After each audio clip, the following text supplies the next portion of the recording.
Yo, yo, yo. Yuck Mouth TV, subscribe to your guy. WTF Weekly, we back in the building. Yada da. I miss y'all, man. I've been doing my thing, had a lot of shows, man. Big shout out to everybody that came out to the shows this weekend, man. We had a show in Billings, Montana, the night before last. We was in Great Falls, Montana with Afro Man the night before that. And we was in Everett, Washington the night before that. So we had a 3-peat, you know what I mean? Kind of exhausted, you know what I mean? But hey, you gotta be built for this, you feel me? So salute to all the fans, everybody that came out to party this weekend. We definitely had a ball. And yeah, man, it's good to be back with y'all, man. You feel me? I see everybody tapping in, them alerts is going out. You feel me? It's gonna be a long night. We got a lot of stuff to catch up on. You know, I wasn't able to report because I've been doing my real job. This is a hobby, man. I love, tapping in with y'all, you know what I mean? Doing this hip-hop media. But definitely I'm a rapper first, you know what I mean? So definitely was handling my rapper business this weekend. I see everybody tapping in. Let's get the first one that tapped in, Barg, Neela. First on the tap in, man. Welcome back. I see Brick Slitty in the house. I see Terrence in the house. I see Key. I see everybody tapping in. Let me see where you really tapping in from, man. I see Fresno in this thing. I see the 916 Sac in this thing. I see Oregon on the tap in. I see the UK Birmingham on the tap in. Overseas Connect is litty. You feel me? Them guys tapping in. You feel me? Yeah, man. Them guys is tapping in, man. Yeah, we about to have a great episode tonight, man. First of all, man, rest in peace to the legendary Angie Stones. You know what I mean? Angie Stone. We lost a great one. Legendary artist, man. Singer heart out, one of the dopest songbirds, the soul artists that come out of our era, as far as the era that I'm from, the 90s, the golden era. But rest in peace to Angie Stone, man. Damn, I still can't believe this shit, man. I mean, hear all the drama that she went through with the label, with her publishing and all that, not getting her money. That was even crazy. I didn't even know that shit, So, yeah, man, big rest in peace to Angie Stone, man. We're going to tap into that tonight. The fight, man, Tank. I don't know, man. You might have some chinks in your armor, man. You know what I mean? We're going to definitely react off that Tank fight, man. A lot of people feel like he won. A lot of people feel like he didn't win. A lot of people feel like Roach got robbed, you know what I mean? So we're going to tap in with that a little bit. We didn't see some shots from the Oscars get shot at Drake. We're going to talk about that a little bit. But we definitely going to salute Black Sam, and the whole Marathon, corporation. You know what I mean? They just did a grand opening for Marathon Burgers over there on Melrose, which used to be the location for Johnny Rockets. You know what I mean? I ate at Johnny Rockets a lot. When I go to Melrose, they always had the best milkshakes and the burgers. Since then, they have left, and the new location is the Marathon Burgers, man. So big salute to Black Sam, everybody in the company, the whole TMC, the whole Marathon Collective, man. They keep on making power moves for the Black community. And yeah, man. So we're going to talk about that, man. The grand opening and the celebration. It was a little bit of drama up there, but that's their politics. That's LA street politics. And it wasn't really no super drama. It looked like it was a little misunderstanding on some real politics that they got going on. So I'm not going to touch on their politics, but I'm just going to say salute to Black Sam and for just keeping that flag going, because Nipsey, he been going a minute. He could have just gave, went off the, wire and he just went crazy trying to just, get revenge. And instead, he just kept the business going. Got the dispensary, got the Marathon Clothing, executive spot where you could come get your clothes. And they just opened the burger joint, man. So he playing real life Monopoly, doing it like how Nipsey wanted to be done, and just keeping, the entrepreneurial, hustle spirit alive, like, him and Nipsey had going on when they was doing, the record business. So, salute to Sam for just keeping that lit. We're going to touch on that. And yeah, man, just glad to be back rocking with y'all, man. Definitely, man. Salute, man. Bush riding this thing. Town business. I see you, boy. They still jam your old music, man. Good shit, man. Appreciate that. You feel me? Appreciate that. Shout out to Korea in this thing. Okay, Korea in this thing for the first. Okay, Texas in this thing, man. Big Dallas in this thing, man. Big rest in peace to that young man that lost his life with his daughter, man. I really don't know the particulars, and I don't want to know the particulars because that's some politics that's for out there, but big rest in peace to him and his daughter. This street shit is not for children or for, you know what I mean? Like, this shit is wild, man, period. So, big rest in peace to him and his daughter. I don't think his daughter should have been a victim of none of that or him, but the streets, the streets is the streets, man. But do I condone it? Fuck no. That shit was bullshit. That was some sucker ass shit. And I just want to say big rest in peace to him and his daughter, period. Wow. This shit is getting wild with this rap shit, this street shit, And I'm from the streets. It ain't like I ain't seen the wildest shit happen in the streets, But niggas being from the streets and you get an opportunity to leave the streets, knowing that wild shit and wild politics go down to where nobody is safe. Get the fuck up out of there, man. Don't stick around. Don't hang around. Don't keep on taunting. Like, none of that, bro. Get little. It's always a motherfucker in your city that feel like no matter how much money you get, they know you when you was broke. And they gonna keep on treating you like the nigga that you was when you was broke. You disrespect everything, trying to son a nigga all types of shit. So it ain't gonna never give you your props. It's some people like that. Now, it's a lot of people that's from your city that is gonna give you your props. But it's certain motherfuckers that was raised with you or probably went to school with you or something, or probably knew you when you was at your lowest, when you was working, at fast food or some shit, or you was just broke as fuck. They seen you at your lowest and they use that against your success right now. And they'll go against it, And sometimes, hatred turns to, funk and beef, street beef. You know what I mean? That's what it usually turns to because hatred, becomes disrespectful. How much disrespect the motherfucker gonna take before, it's gonna go there.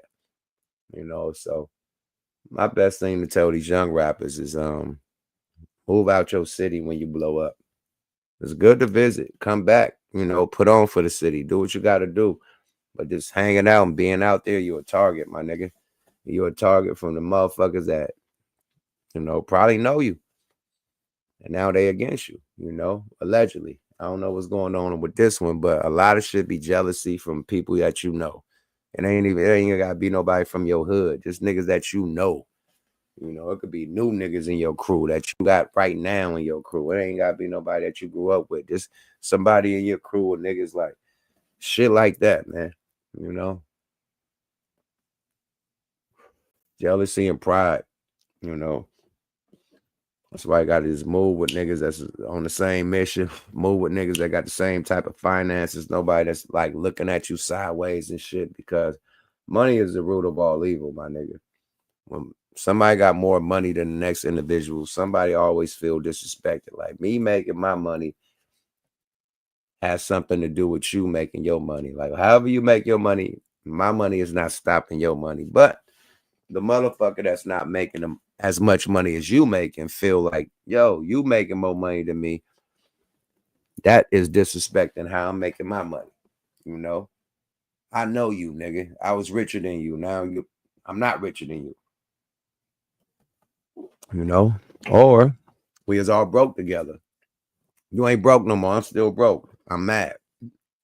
That type of shit. So sometimes you gotta separate the elevate, man. Hang with niggas on your level. And I ain't gonna say hang with rap niggas, because a lot of rap niggas is fake. They just there for the next hit.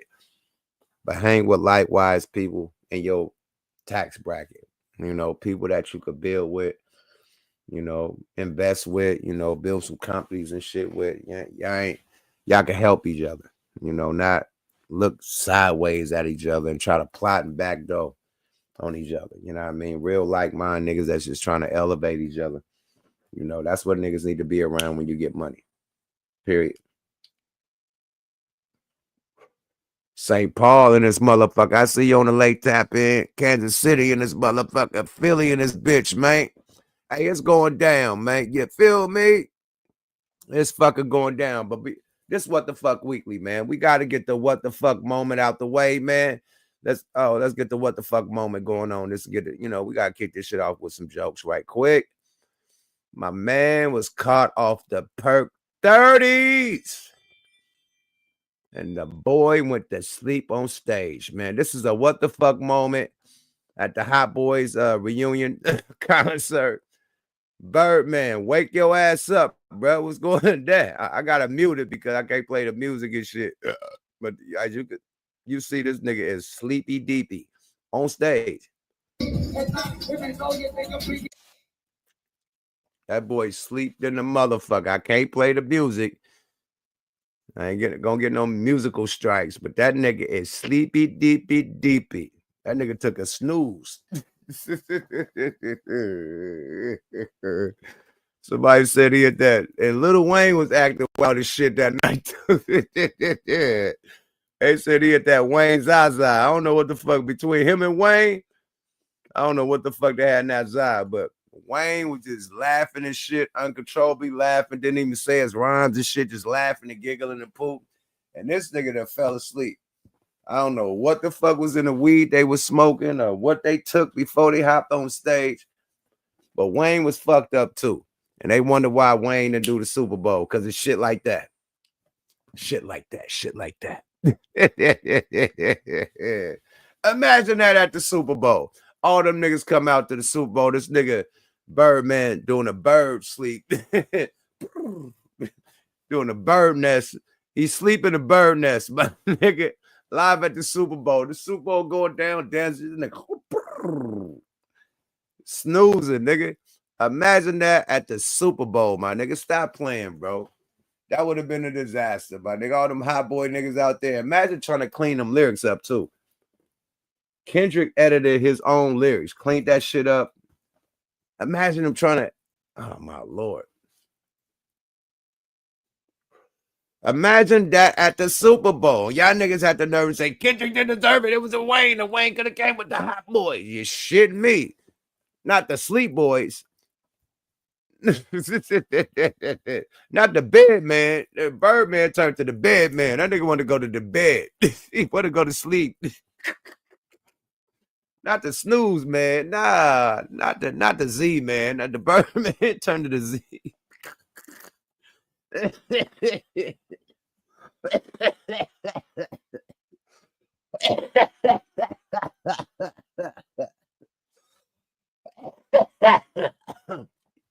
Wayne looked like the witch doctor from Shaka Zulu, my nigga. Look up Shaka Zulu, witch doctor. Hold on, man. I'm going to look it up. I'm going to do it for y'all. Because some of y'all too young to even know what the movie Shaka Zulu is. Let me do the job for y'all. Hold up, big swole up. Shaka Zulu, witch doctor.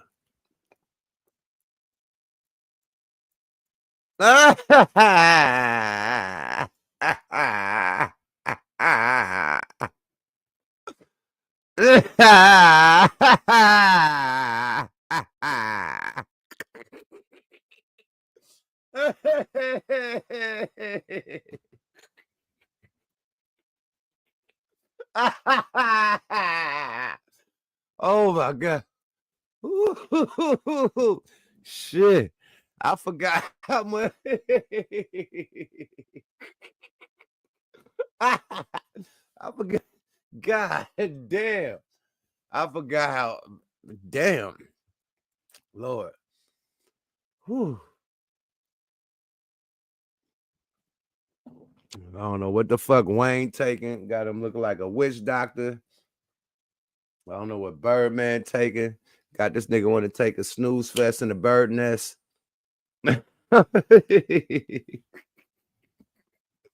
What the fuck moment, man. Salute to the hot boys. I'm just glad they back, man. That's a good look.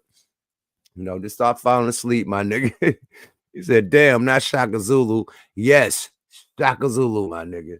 For those who are too young to know yet, that was the witch doctor. You did. Look like Lil Wayne's Look alike. Stunt double.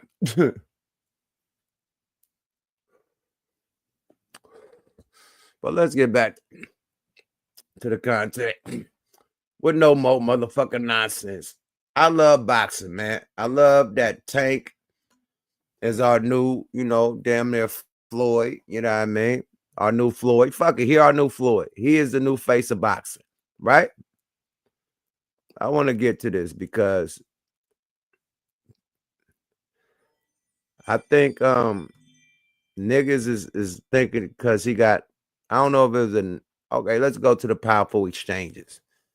I think these motherfuckers went toe to toe. First of all, let me do a disclaimer. In boxing, you must defeat the champ. I'm talking about you must beat the champ ass to take the champ belt. And in this fight, I don't think that Tank got his ass whooped. I think that dude landed more motherfucking jabs than Tank. Power punches, they was power punching that motherfucker out. Period. Now you could look at that nigga face and look at Tank face and tell who won the fucking fight. Bruh had lumpity lumps. Tank looked like he could go clubbing after that. That tells you who won the fight. But niggas said that, because he took that knee. Yeah, that knee was suspect. You know what I mean? After a little slight little jab, you know what I mean? But before that jab, that boy got rocked. He caught one. Then it was a little slight jab after that. Then he took a knee. So niggas saying that he was dazed. He probably been dazed. My nigga said, hey, my eye was, nah, nigga. That was like a damn near little cop out. He caught one. He caught one before that little tap jab that he, you know what I mean? But he caught a serious one before that tap jab, my nigga. We're about to play the footage right now. But regardless of the take a knee, he didn't do enough to take the fucking belt from Tank. I'm sorry. He didn't. Them niggas, Tank stood with this nigga face to face the whole time, glove up, and they throwing shots the whole fucking fight. Tank ain't on his bike running. He's face to face with this nigga. I ain't never seen Tank just go face to face with a nigga and they just throw blow for blow. Nobody was, you ain't see these niggas go in the corner up. Them niggas is in the center of the ring the whole fight. Now, one nigga, the only time this fight went to the corner is when Tank ran to the corner and got his eye wiped off. You ain't see no nigga get put in the corner at one time. They was in the middle of the ring slugging it the fuck out. So, with that being said, dude didn't do enough. He didn't beat Tank ass. You got to beat the champ ass to win the belt. Sorry about that. Did he have a great fight? Yes. Was it a draw? Absolutely. But did he do enough to win? Fuck no. Let's go, y'all. Fair use.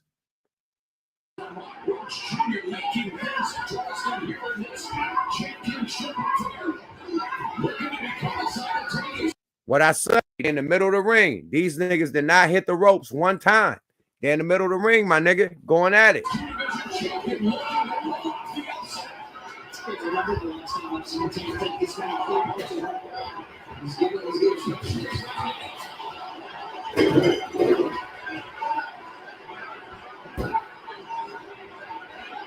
Back to the middle of the ring.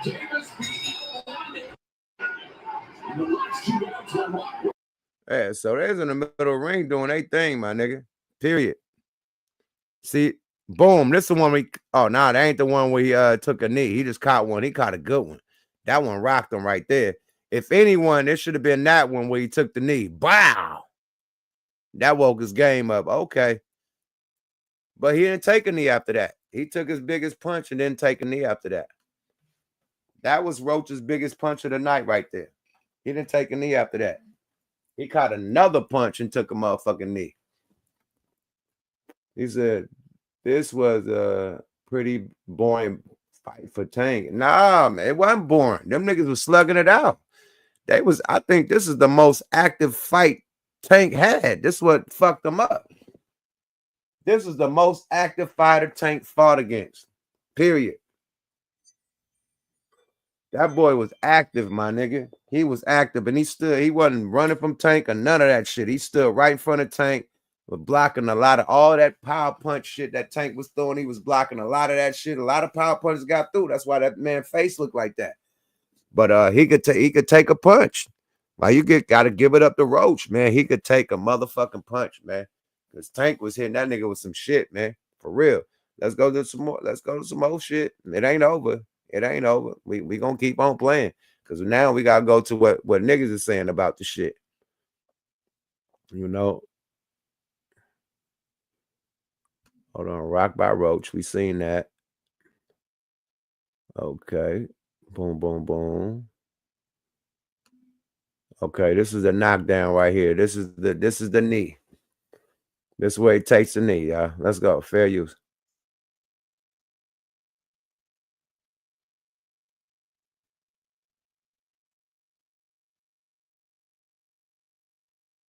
Tank take this many clean punches on the ground. He's getting especially round 8. Boom. He counterpunched Tank. Roach came back with his own right. There it is. He timed it right. Counting to explode with the left. Oh, and that right, but Davis took off some of the steam of the punch, but still. Boom. That was the one. You seen that one? He caught a right, and then that little faint jab. But that right, he took off some steam on that bitch, but he still caught a little bit of it. That's the one that probably rocked him. And then that little faint little jab towards his eye, because his eye did blink after that too. But them two right there made that nigga take a bending knee. Absolutely. Peep this shit. Why? Oh, and that right, but Davis took off some of the steam of the punch, but still. And that's right there. Oh, here comes Davis. Hold on. Right. There it is. He timed it right. Counting to explode with the left. Oh, and that right, but Davis took off some of the steam of the punch, but still. And that's right there. Here comes Davis exploding. And Roach, left hand from Roach. Now look, this one I'm gonna say that Davis really probably took a knee. I don't know if it's because of the eye. I don't know why he took the knee, but I could tell that he wasn't affected by that because he got right back busy. And this is him after the knee. Now, if you wobbled or fucked over, you ain't gonna come back slugging like this nigga came back slugging. So I don't know if it really was his eye or not. Y'all tell me. But he came back slugging. That's all I know. Right hand lands by the challenger. Taking a knee, and I thought it was ref, something strong. He took a knee. That's a knockdown. You get team knew the same thing. They know him well. Oh, there it is. We're gonna take the sound off. You get pop. Okay. He ducked. Boom. Tiger. Uppercut. You get. Okay. Boom. He ducked that one and got boom, little jabby jab. Ah, yeah, that didn't do nothing to him. That was a voluntary jab. I mean, it's a voluntary knee. Not a little voluntary knee. That wasn't nothing. That nigga didn't get his head punched through the ring or something. I could see if a nigga caught him with an uppercut. You good? The nigga said, I gotta take a knee. They're like, all right, nigga, that uppercut rocked your world, nigga. That was a faint jab that barely touched the nigga. Then he took a knee after that. So I don't know. But that other one, he, turned his face, but it probably caught him, a little bit too. That's the one before the little faint jab. When he did that one, he turned his face to he said he took some steam off of it. That's probably the one that probably rocked him. He definitely got rocked. He definitely got rocked a few times. I don't know, man.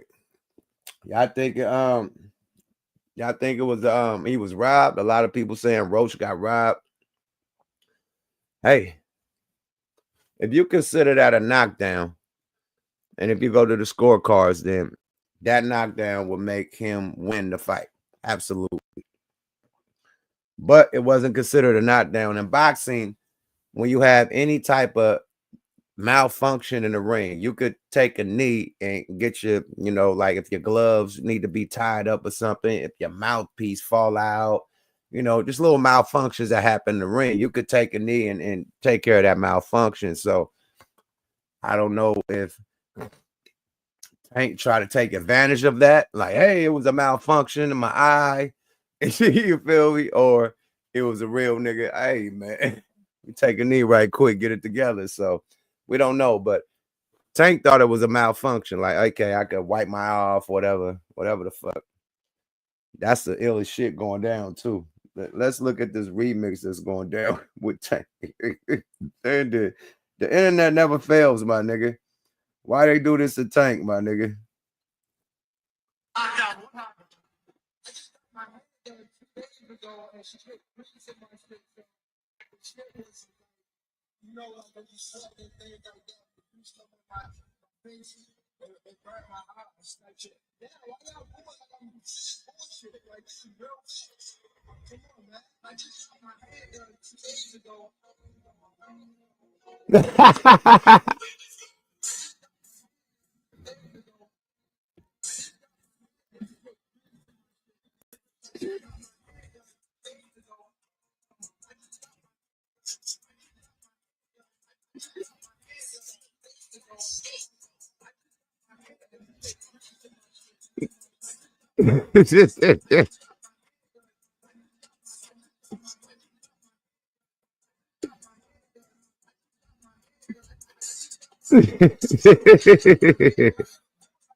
What the fuck is on the internet, man?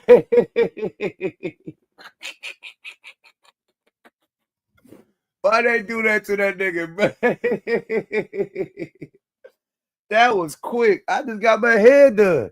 That's real facts. Why, man? You can't. The internet ain't playing, my nigga. Oh my god.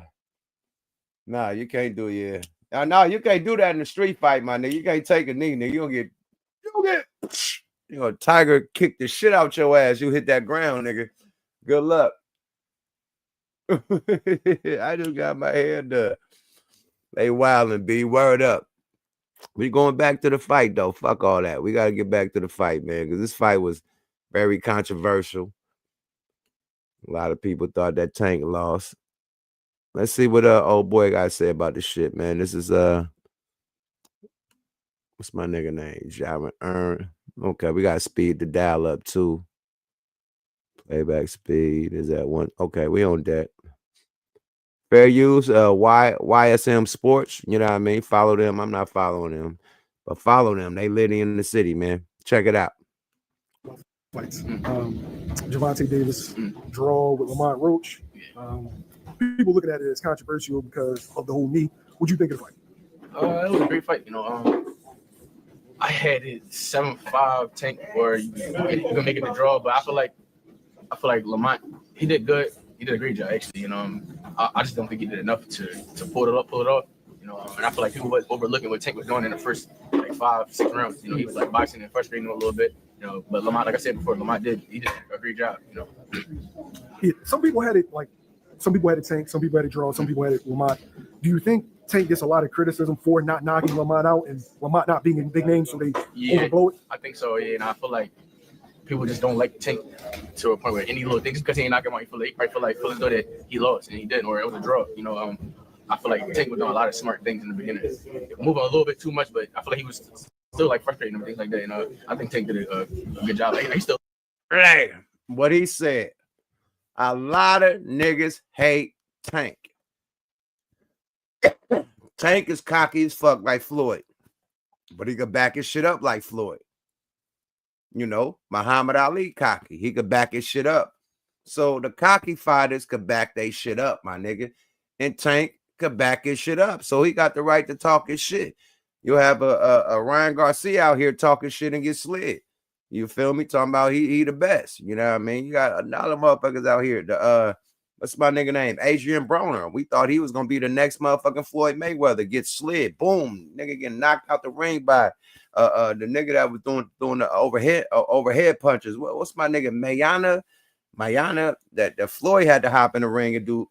What's that nigga name, man? Mayani, the Mexican dude that beat the shit out of Adrian Broner, and then Floyd had to box him twice.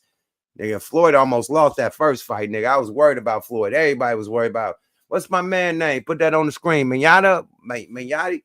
What's that dude name that was throwing the punches over the nigga head, man? What's my man name? The boxing people. What's the name? Moyaga. Whatever that Mexican dude name was, he was putting hands on motherfucking Adrian Broner. And then he went and put hands on Mayaga, whatever that dude, yeah, he put hands on Floyd that first fight. Floyd had to fight him again. You know, Floyd had him figured out on the second one, but that first one, man, he beat both of them niggas. Marcos Medina, yeah, Medina, that's it, Medina, boy, he was a headache for them niggas, a headache. Everybody thought Floyd lost that Medina fight. They gave it to Floyd because Medina didn't do enough. But he was knocking motherfucking Adrian Broner. Adrian Broner got knocked off his shit a couple times. He slid Adrian Broner, made him touch his trousers, slid that motherfucker on his boxers a couple times, my nigga. Maidana was a headache. We thought that this was going to be motherfucking Floyd Mayweather first loss. That first Maidana fight, niggas thought, it was on the motherfucking the judges. The judges say Floyd. That nigga nose was bleeding, mouth was bleeding. Nigga Maidana put hands on Floyd. We ain't never seen Floyd get devastated like that. Besides when he went against Zab. Them 2 times. So with that fight, you'll say Maidana won, but he didn't do enough. You gotta knock the champ out. You gotta lump the champ. I don't know. It's a different to take that belt. I don't think bruh did a great fight, but it wasn't enough to take the fucking belt, my nigga. Sorry about that. That nigga wasn't running. That was boxing to the end. Now, for nigga, getting beat up and, running and in the corner getting pounded on and shit, and you the champ, nigga, the belt is gone. But if y'all slugging and y'all going blow for blow, my nigga, the whole shit in the middle of the ring, my nigga, and your opponent is more lumped up than the champ got it, my nigga. You could tell from the fucking post-fight interviews. That nigga was lumped up. That boy Javante Davis looked like that nigga had like a little scratch on his eye. That's it. Not even a fucking black eye, not a lump, a scratch, my nigga. I'm just saying. Let's go, y'all. Fair use. He look sharper than me, I don't know. People just be talking. At the end of the day, you can't please everybody. Were you surprised that Lamont was in spots winning the exchanges and kind of Tank with some good shots that he visibly like, yo, I got to reset? Yeah, I was definitely surprised. Like I said, Lamont did a great job, but when you fight a champ, you gotta really take it to him and really like take it from him. And I feel as though that Lamont did a great job at that, and he was trying to like catch and counter him and things like that. But I don't know. I think he like caught Tank off guard a little bit, maybe, but and the Tank wasn't like really like focused in the corner. He was arguing with Calvin or one of them. I don't know. It's just a lot of things. We don't know what was going on in camp. I ain't gonna lie. I thought Lamont edged it. What was your thoughts on the knockdown? You had people saying the knee. Yeah. You had people saying it should have been a knockdown. They're justifying it. You had people saying, that was some bullshit. It should have been a 10-8 round. The round that he did the knee, and I thought he won that round still. Yeah. So it would have been 9-9, I guess, right? Something like that. It's 9-9. Yeah, 9-9. Yeah, because on that knee round, he came back and started putting hands on that nigga. That knee round, he came back and beat that boy ass at the end of the round. So, yeah, he still won that round. Sorry about that. Just like what he just said. Nobody ain't looking at that. Yeah, he took a knee, but he beat boy ass on that shit, period. I just played the shit when he jumped off that knee and came back. Was slugging with that nigga. Let's go, y'all. Fair use. Would have been 9-9. So, but, yeah, I mean, anybody else, they would have, made that a knockdown. I don't know what was going on. Or it might have been a big moment for the referee. The referee didn't know what to do or things like that. But I mean, mistakes happen, things happen. It's boxing at the end of the day. Good shit. But is it me, or was that referee cock-eyed than the motherfucker? That referee probably didn't even see the nigga take a knee. That nigga eye was over here, over there. That nigga was looking at the crowd. The nigga was looking at the motherfucking judges and trying to look at the boxers, nigga. Sorry about that, man. Hell no. Hell motherfucking no, my nigga. Hell to the no. Now that How they even got a the nigga in the ring, my nigga.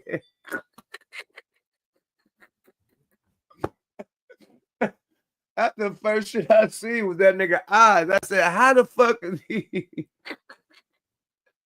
No disrespect to niggas with wild ass eyes, because I got my eye, nigga. That's why I wear glasses and shit. I got a motherfucking eye that wanders sometime, my nigga. So yeah, man. But both my eyes don't wander. It's just one. One of my eyes that bend to left sometimes, like Biggie. My shit do a left, like Onyx or some shit like that. But not both of my eyes.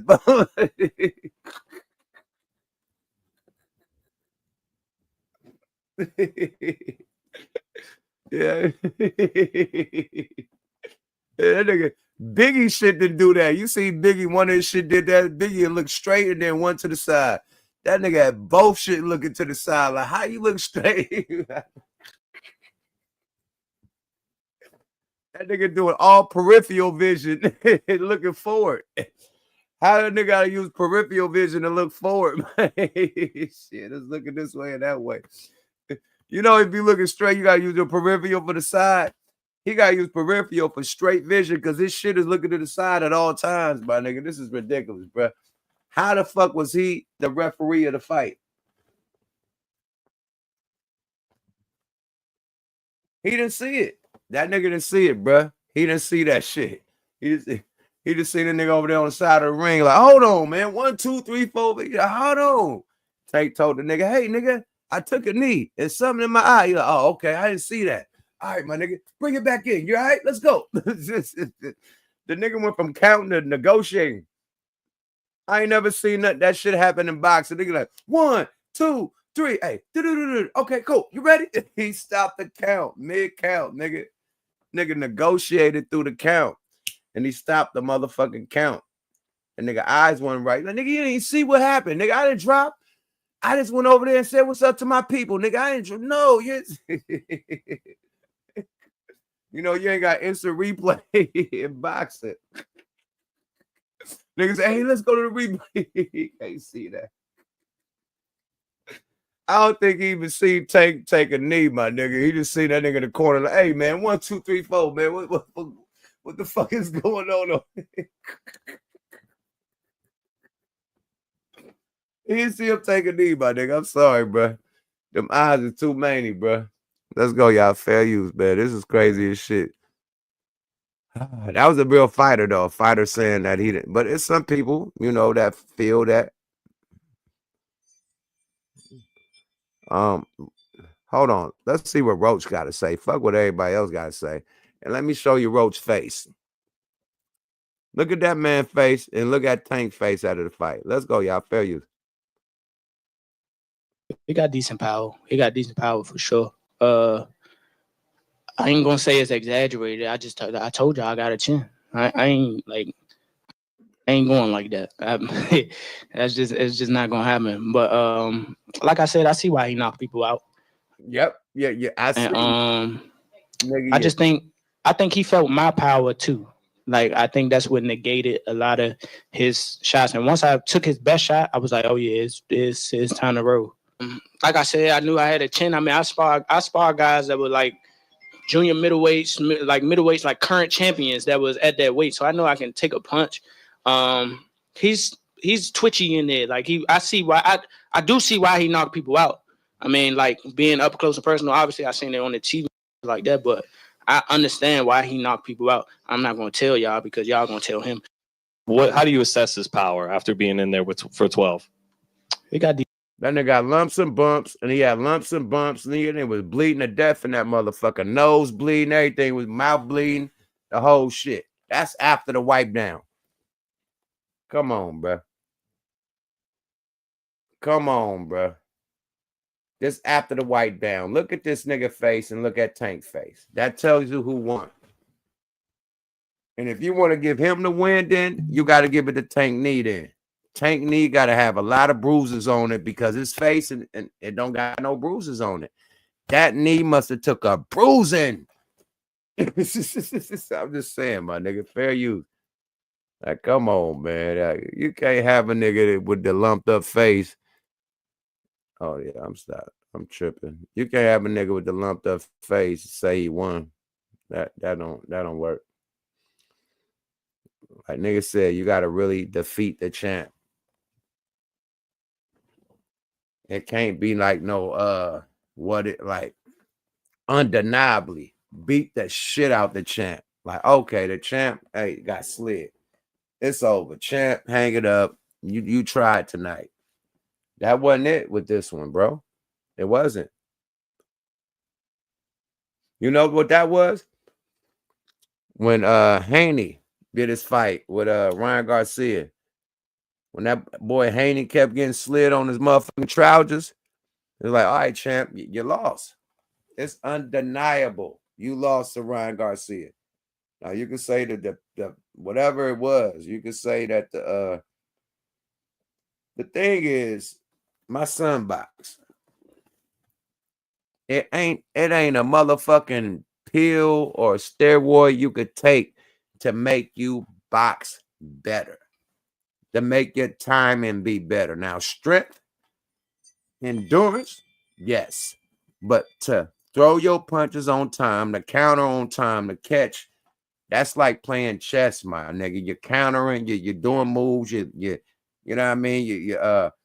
You're doing shit to lead a motherfucker into something to catch a motherfucker. So if you're doing all these motherfucking punch, strategies, and you catching a motherfucker with your punch strategies, that takes mind and body, you know what I mean, to be on alert at the same time. So it's like, my nigga, that man needs skill to even throw those punches and to be accurate and to have his defense and everything. You can't blame that on the nigga weight. That nigga was a better fighter that night, period. Haney couldn't fuck with Ryan Garcia that night. He couldn't, period. It's just like when fucking whatchamacallit, man, went against the ultimate is when goddamn Crawford. When Crawford did the thing to old boy. We don't even know my nigga name no more. He got his ass whooped. What's my nigga name that got whooped by Crawford? See? Nigga don't. When my man got the Jerry curl juice beat out of him by Crawford, my nigga, and turned to the motherfucking elephant man. When they kept pushing the fuck. What's my nigga name? Yeah, that Spence, Earl Spence, man. So he beat the shit out of Earl Spence. That's when you beat a champ up. You lost the belt, my nigga. That Earl Spence shit didn't happen to Tank, my nigga. Tank stood in there the whole fucking fight. Period. That knee was the only weakness of the fight. Period. And that's crazy that I done forgot Earl Spence's name. Like, what the fuck? Because he retired. Then he got beat so bad that niggas done put him in the database. But you gotta get beat like Spence got beat. You gotta get beat like Tyson got beat when Buster Douglas slid Tyson on his motherfucking wallet. Had that nigga grabbing for his mouthpiece. Yeah, Tyson, you lost. It didn't happen like that with Tank. Sorry. It didn't. I know y'all hate Tank and y'all want him to lose and y'all trying to not let nobody get the Floyd Mayweather record. That's cool. But nah, he didn't lose that one. It definitely was a draw. Period. You got to dominate, my nigga. You can't win against a champ for having a good fight. That was a great fight. They both were doing they want to. But you can't win against a champ because you stood up to him. That don't make a win. And they trying to give Roach a win because he stood up to Tank. And I ain't never seen nobody stand up to Tank, let alone not get a knockout. So, Tank to knock him out, and he stood up to Tank, so he won. Nah, nigga, that's bullshit. Because Maidana stood up to Floyd. Fuck Floyd up.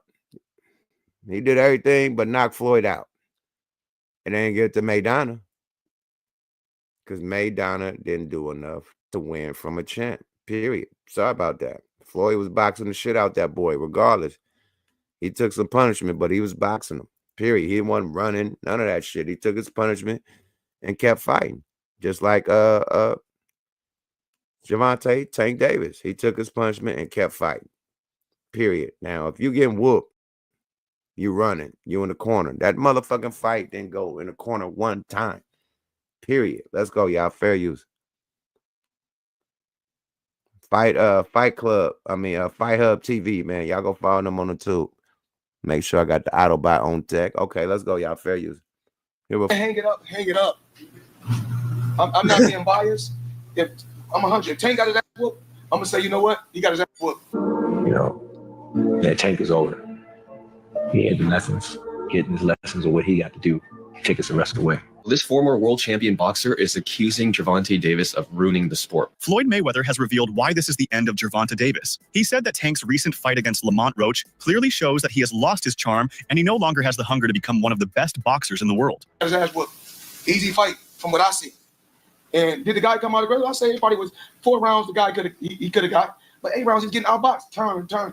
The name of the game is boxing. The name of the game is not slugging, because when the fight game is over, when boxing is all over, you hang it up like me. Meanwhile, Tank Davis has openly expressed his belief that Floyd Mayweather never wanted any fighter to surpass him. In an interview, Davis stated, Floyd said he got his ass whooped. I can't tell. That's some hater shit, bro. In that case, you got your ass whooped by Maidana, my nigga. Listen to Floyd. This some hating ass shit, bro. Let's go, y'all. Fair. I honestly think that Floyd hates this nigga, you know. And it's the thing. It's the whole 48 laws of power. Never outshine the master.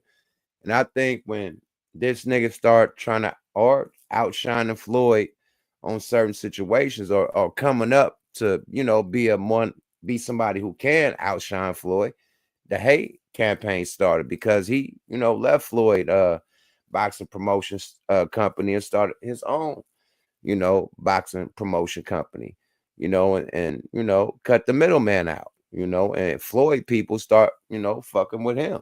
You know, Floyd ex-business partner, fuck with Tank.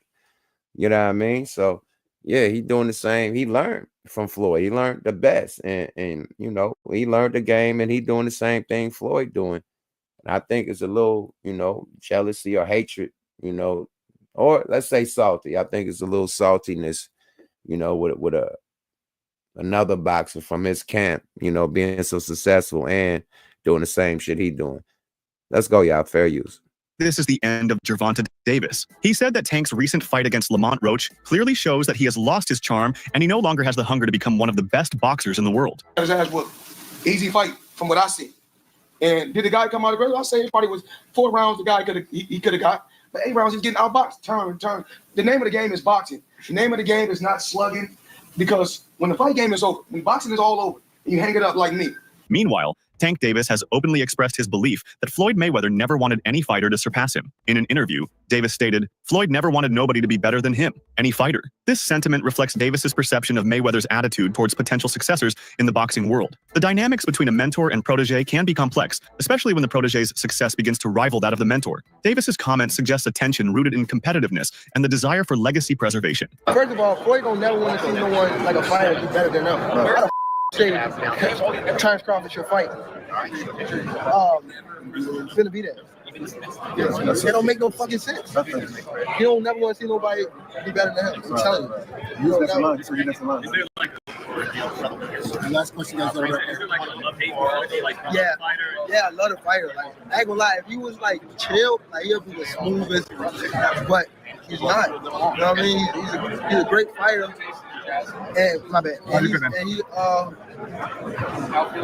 I don't want to say like he's just a scumbag, but it's like he's a great fighter, and sometimes he can be good, but it's like it's always I'm this.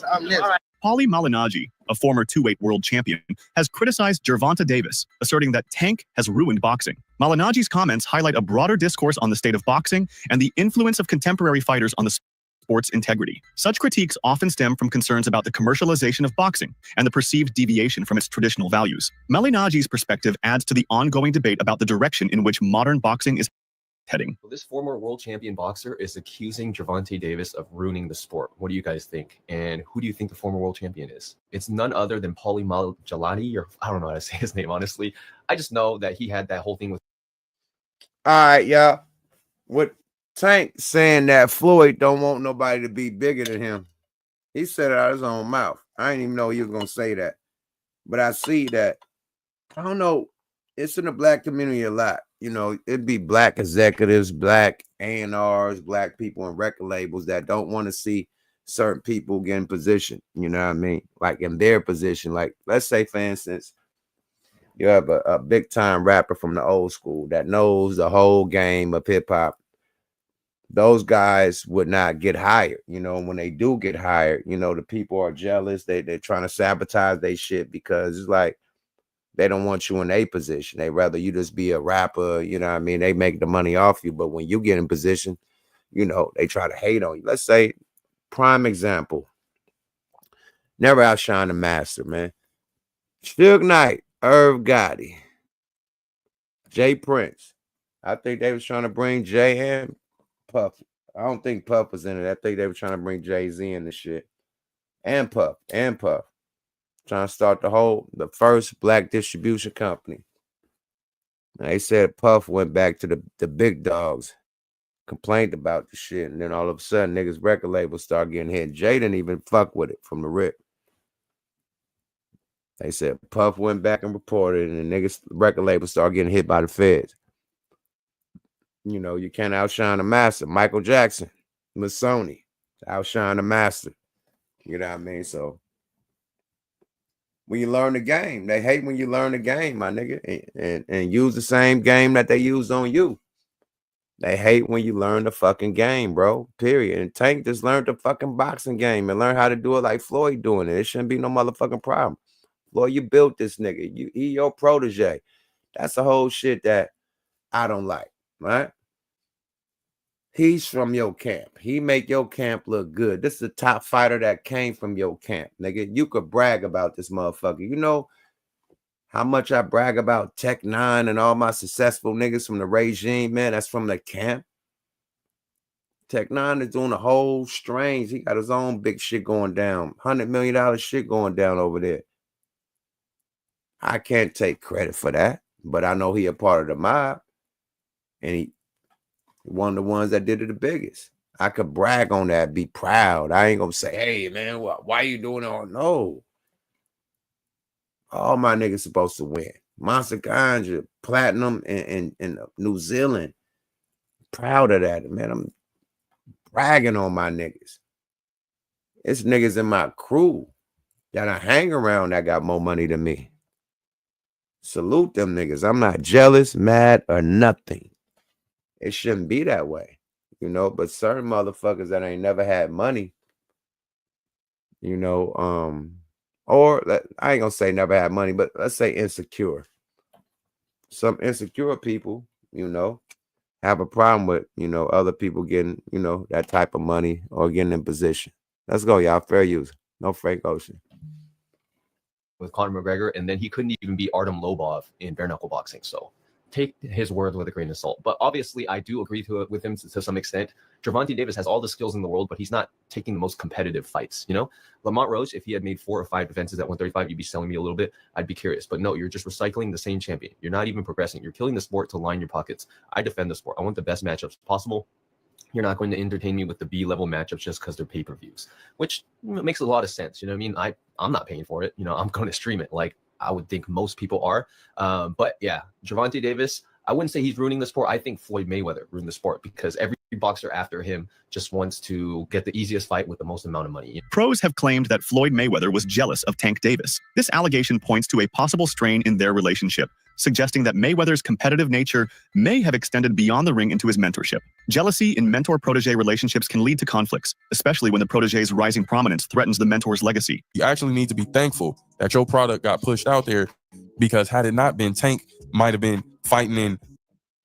Hey, man, I don't know.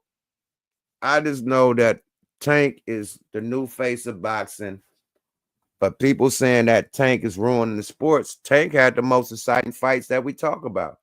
We talk about the Romo fight, whatever that nigga Rolo, whatever that nigga name, Rolo.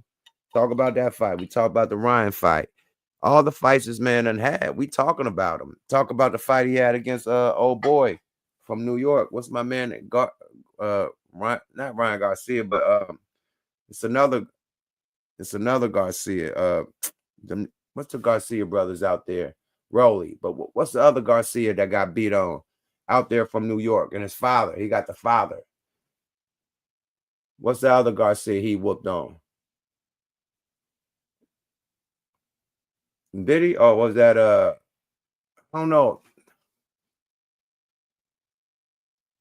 Danny? Did he fight with Danny? Yeah, did he do Danny Garcia? I think that was whatchamacallit. Whatchamacallit that did Danny bad.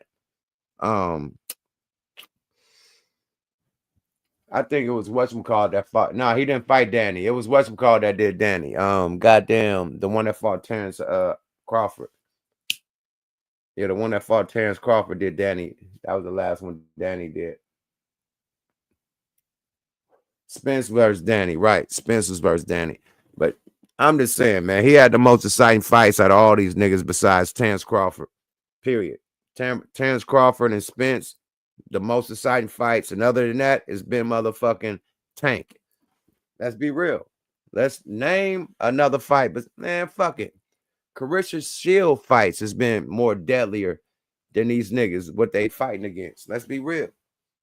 Boxing has been so dry that HBO and Showtime tapped out on this shit. That's why you got the people from the fucking Dubai, and you got fucking the Triller and Danza, whatever, all that type of shit. These ain't cable channels. These are pay-per-view people, like independent billionaires that's putting up the money. These are like expedition fights with belts on the line, my nigga. Let's be real. Like ESPN boxing is more official than this shit. Canelo ain't gonna fight motherfucking Crawford. Canelo said he ain't fighting Crawford. So now what we doing? Canelo against that heavyweight got beat up against that heavyweight. So now what we doing? Canelo stepped up against the heavyweight, got beat up, and then went back down and won a fight. What we doing?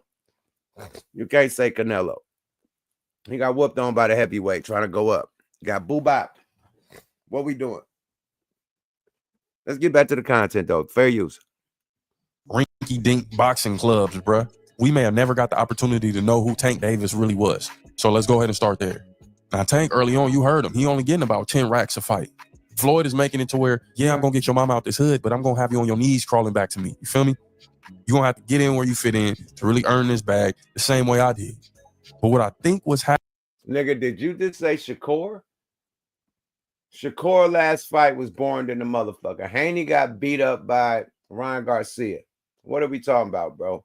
The most exciting fighter in this motherfucker is Tank, Canelo, and motherfucking Crawford. Them three. Tank, Canelo, Crawford. Them three. Am I lying? Tank, Canelo, and Crawford. And Crawford barely fight. So Tank and Canelo. Tank and Canelo. Tank is the black face and Canelo is the Mexican face. It's those two are the faces of boxing right now. Crawford got to have some more motherfucking fights. It's Tank and Canelo is the face of boxing. Sorry about that. Haney got to do some more fights. Crawford got to do some more fights. Tank and Canelo is the face of boxing right now. Hands down. Let's go, y'all. Fair use. The black face and the Mexican face. Let's go, y'all. Fair use. Happening was I think that Floyd Mayweather Jr. was getting a little tad bit jealous of Tank. He saw the potential. He knew what dude was capable of. And when you got a fighter like Tank Davis, you don't put him in a position to take a L. You put him in a position to win every fight, to grow the brand. Ultimately, this is your product. Ultimately, you're getting money off of this. Following Gervonta Davis's bout against Roach, many fans expressed disappointment, questioning Davis's boxing abilities. Observers noted that Roach, a relatively lesser-known boxer, managed to challenge Davis significantly, leading to concerns about Davis's preparedness and skill level. This unexpected performance gap has sparked discussions about Davis's training regimen, focus, and future prospects in the sport. Fans and analysts alike are now reevaluating their expectations of Davis's career trajectory. So Tank Davis versus Lamont Roach goes to a majority decision draw, with Tank retaining his WBA lightweight title. Now, I did not score this fight a draw. I had it 7-5 to Lamont Roach. I thought he had the ring generalship and effective pressure. He was landing the jab and effective combinations. Tank, as usual, had a very low output, and he was relying on one big shot. You know, I gave Roach the first 3 rounds, Tank the next 3 rounds, and then Roach for the last 6 rounds to win the fight. Not to mention, Tank did take a knee. Shut your bitch ass up. So Tank won in the middle of the ring, exchanging blow for blow. But you said he had a small output. That's why you don't have people that watch boxing don't tell you about boxing. Well, Tank had a small output, and I think the guy he had more jabs than Tank, my nigga. But hooks, power punches, Tank was throwing all hooks, power punches, and uppercuts while this nigga was throwing jabs. Every time he threw a jab, Tank throwing a hook on top of that jab, nigga. What fight was you watching? Period. I didn't see him. He threw more jabs than Tank. But every time he threw a jab, Tank went under that bitch and started hitting that stomach. Right? I don't know what fight you watch, nigga. I don't have an answer for that. Sorry about that, whatever your name is, Alexa. But check this out. Them niggas was exchanging blows. Period. Catching each other. The punch I saw that rock Tank was that one, nigga. That one that we all saw in slow motion rocked the shit out of him. That was the one. But they was exchanging, my nigga. Low output. This is the most I seen Tank fight. They said, nigga, he was extra, nigga, like extra moving around and shit, throwing. This is the most punches I ever seen Tank throw in a fight. And they said he had low output. The other fights, he was waiting for that knockout punch. This nigga is slugging this nigga the whole time. And he's slugging Tank right back the whole fucking time. Let's go, y'all. Fair use. In the middle of the fight. You know, by rule, that should have been considered a knockdown.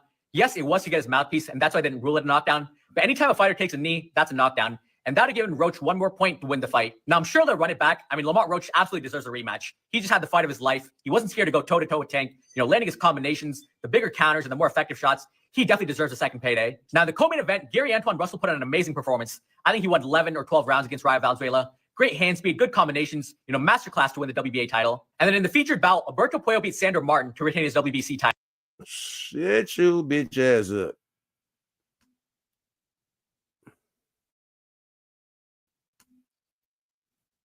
Down, and I'm not going to elaborate to everything that I know, but it's a very toxic relationship, and that's why when I tweet stuff, I don't tweet often, but when I tweet, I may fire off 50 tweets in the day, and that's why when I tweeted certain things about the relationship, Tank retweeted it because he knows. Like, I'm not just going to say what it is. It's a very toxic relationship.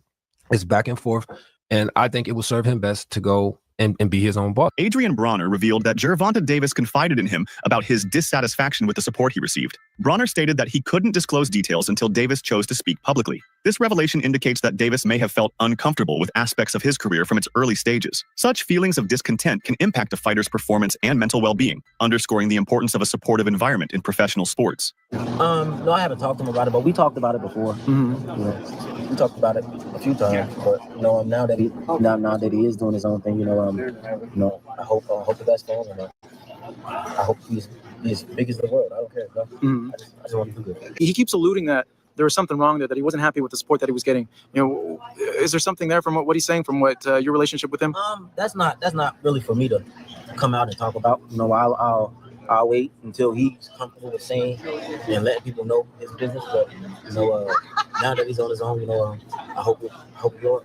Gervonta Davis has publicly disclosed his earnings from matchups, information that Floyd Mayweather had previously kept private. By revealing his financial details, Davis aims to assert his independence and transparency. This move challenges traditional norms in boxing, where financial matters are often kept confidential. A lot of you guys are talking about what Gervonta Tank Davis said, talking about him pricing himself out, saying that he won 150 M's for his rematch with Ryan Garcia. Ryan Garcia, y'all want to know what I think about that whole video? It looks like Gervonta is on the outskirts. Listen, man, where everything is happening, dude, all these fights are being made over there. It just looks like Gervonta is on the outskirts looking for the perfect op. But at the same time, talking about how big of a brand he is, how much of a product he is, how much he's worth, 150 M's, you know what I mean? I get all that, but here's the thing, what I've been trying to say. For us as boxing fans, we're very satisfied with the product we're getting. We get a lot of crazy matchups. And I'm going to tell you this again, the money isn't in the superstar, it's in the matchups. Case in point, Devin Haney, a product by himself.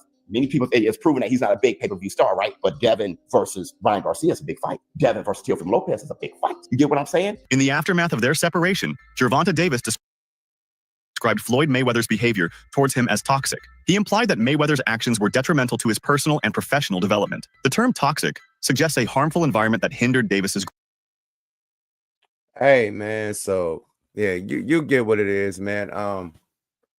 Like if you don't see Gervonta Davis got a little mental problems, man, then you ain't a real nigga, man. You can see that he kind of ain't there. You know what I mean? He there, but he ain't there. You know, he going through some shit. You know what I mean? You can see that he was going through some shit as far as not being there, like he going through some shit.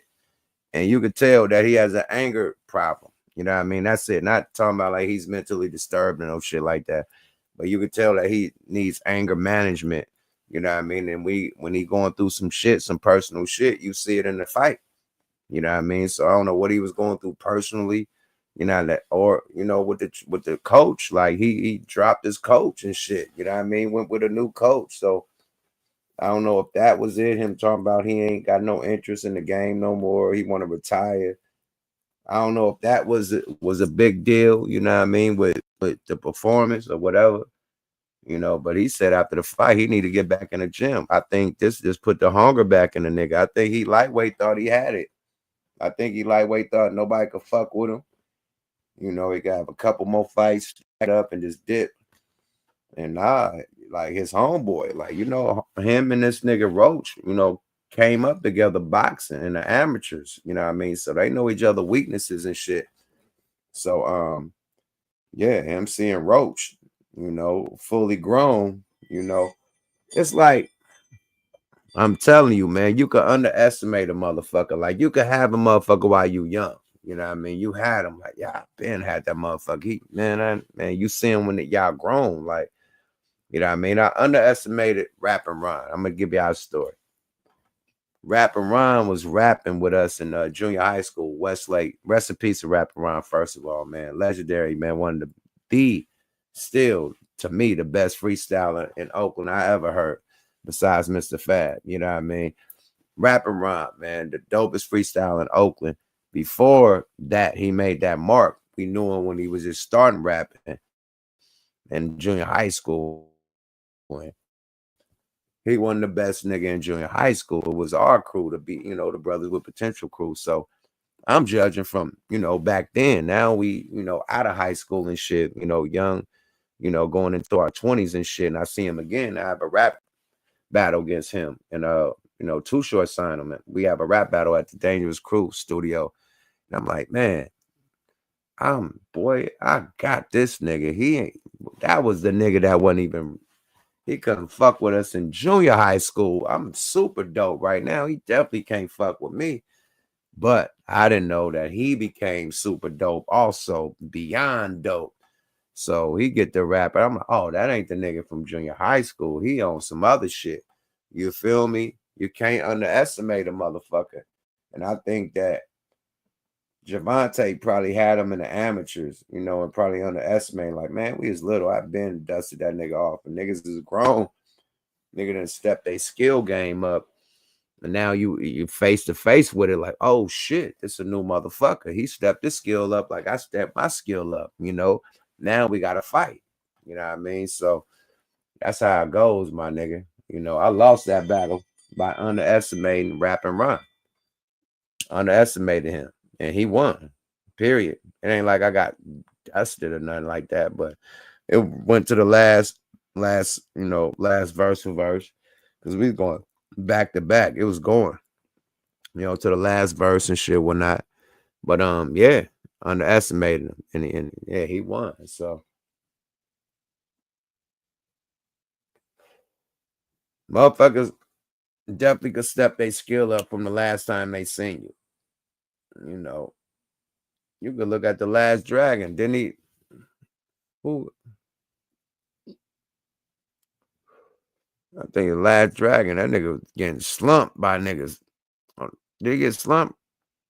He got beat up by, who the nigga got beat up by? He had to come back, get his game right, try to defeat Show Enough. You feel me? But at the end of the day, man, just be prepared for war. Never underestimate your enemy. You know, because when you leveling up, they leveling up too, man. You don't know what a nigga regimen is since he left you 5-10 years ago, nigga. You feel me? You don't know what their regimen has been. You did? They'll come back with a glow on your ass. And you ain't even got the glow. Like, you can't electrify until you fight this nigga. Nigga, dump you in the water, nigga. Get your ass whooped by the nigga with the glow, nigga. Yeah, you disrespect. You got all your karate lessons. You looking for some dumb goy hellish shit, man. You doing sukiyaki sock dances with the nigga, the little Japanese little soul singers and shit. Sukiyaki sock.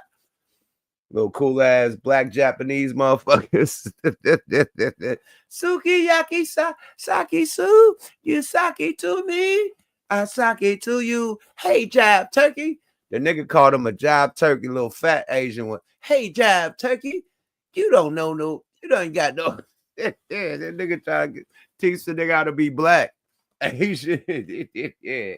You don't know how to walk the walk. I talk that. Oh my God. That had to be the most funniest shit in life, bruh. The Asian nigga was teaching the nigga how to be black, but the black nigga was Asian. He was a blackanese Asian nigga already. He was so Asian. The Asian nigga like, hey, that ain't you, man. You a Jive Turkey. Like, had to remind him who he was. You don't know how to do the moves. You don't know how to dance. And then he said, I don't know the moves. He went to his brother. He said, I tell you the moves. The brother knew how to break dance and shit.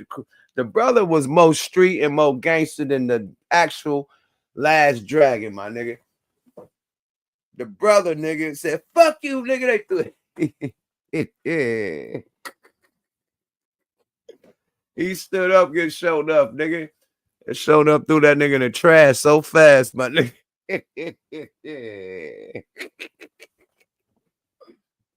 That boy, the Last Dragon, came back to the shop. He said, yeah, man.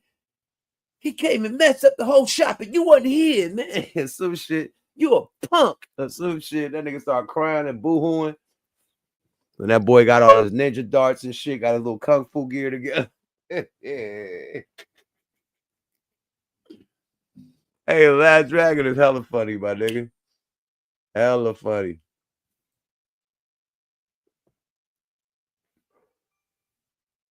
You got the feeling. They start singing all that music and shit. You meditate. You got the power of the ceiling. Nigga training. Nigga beating the shit out of that bag. Nigga done tackled the bag. Flipped the bag. Nigga was going crazy in that little dojo room. You got the power. Nigga punching the shit out the bag. You got the light of the spirit. I can't hit my high notes and shit, but you gotta bounce back like that though, my nigga. It is what it is, man. Let's get back to the other shit, man. I want to get to shit. Let me see, man. I'm just gonna pick, man. Let's just go down the shit. We got the shit going up. Man. Angie Stone, man. Oh man. It's a lot of Angie Stone conspiracies going on. Let's take a roll down the rabbit hole. We got to take a roll down the rabbit hole. I didn't know it was a deep rabbit hole with this one. But shit. The rabbit hole continues. Shout out to Chestnut Checkers TV, fair use. Let's get it. Rest in peace to Angie Stone. Let's go, y'all. But there's some dark conspiracies going down. This is all alleged. Fair use for entertainment and educational purposes only. Let's go, y'all. Fair use. Received that she has been robbed and that she wants her money. Okay. Now, in this live, which I'm going to play in just a second, Angie Stone makes it clear that if something happens to her, this is why, because she's speaking out. When I tell you the internet is waking up and people are putting 2 and 2 together, because where I'm from, 1 + 1 = 2 all day long. And the fact that Angie Stone spoke out against the record company, Universal Records, distribution company, one of the biggest in the world, has been stealing millions upon millions upon millions of dollars from her. And then the next thing you know, a tragedy strikes. Look, I don't believe in coincidences. Do you? Let's take a look at what Angie had to say. I've been dealing with a lot the last month, a whole lot. And I'm just here to let you know, I am so outdone with things that have been going on in and around me. And because we're at the end of 2024, I kind of just want to shut it down, looking forward to 2025. I want y'all to go like and share, get some people on this live, mainly because I'm about to reveal some stuff that, Lord just told me to talk about today. Going out of this year, going into a new year, I need to bring you guys up to speed with some things that I've kept very personal and to myself. Some things I wanted to share and other things I didn't want to share. Fair use, fair use. This is, okay. It's about to get deep. Let's speed it up a little bit. Let's go, y'all. Fair use. Share, but now I'm okay to reveal some things that is probably going to shock some people. It was a lot for me to get on here and do this. I mean, this last month has been trying. First, I want to shout out all the people in Detroit. I had a show that was supposed to be with Music Soul Child, Marsha Ambrosia.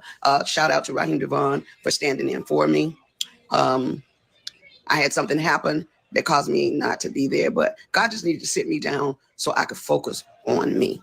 So before I go into just, what I experienced, what I went through, I want to let you guys know I almost didn't make it through this process because it was something that just kind of hit me. It was a day or so before I was scheduled to fly out to Detroit. And I was very excited. All the tickets were bought, the hotels were paid for, the band was ready to go. And then I got hit with this crazy news and it kind of threw me for a loop. So I figured I better share it with you all and you can pass it on, because just because we're in the industry doesn't mean we're not human. Things happen all the time. And unfortunately, when this happened, I just wasn't prepared for it. But anyway, it caused me to miss that show that I was super, super excited about. Going and get somebody to come back to the live. Like I said, I don't want to have to say it again. I haven't even told my team that I was going on today. I just threw up my light and just put on a little something just so I could get with you guys. All right, we got some people in the room now. Maybe for some people, they might be happy that it happened to me, because everybody don't wish good things for you. Some people wish bad things for you, and I continue to pray. I will say this. It has been one heck of a ride. This last month, the enemy was trying to take me out. He was really trying to take me out. And I'm gonna wait till we get those 50, 60. We have 51. Let me see, can I get 70 to 100 people in the room right now before I reveal some very.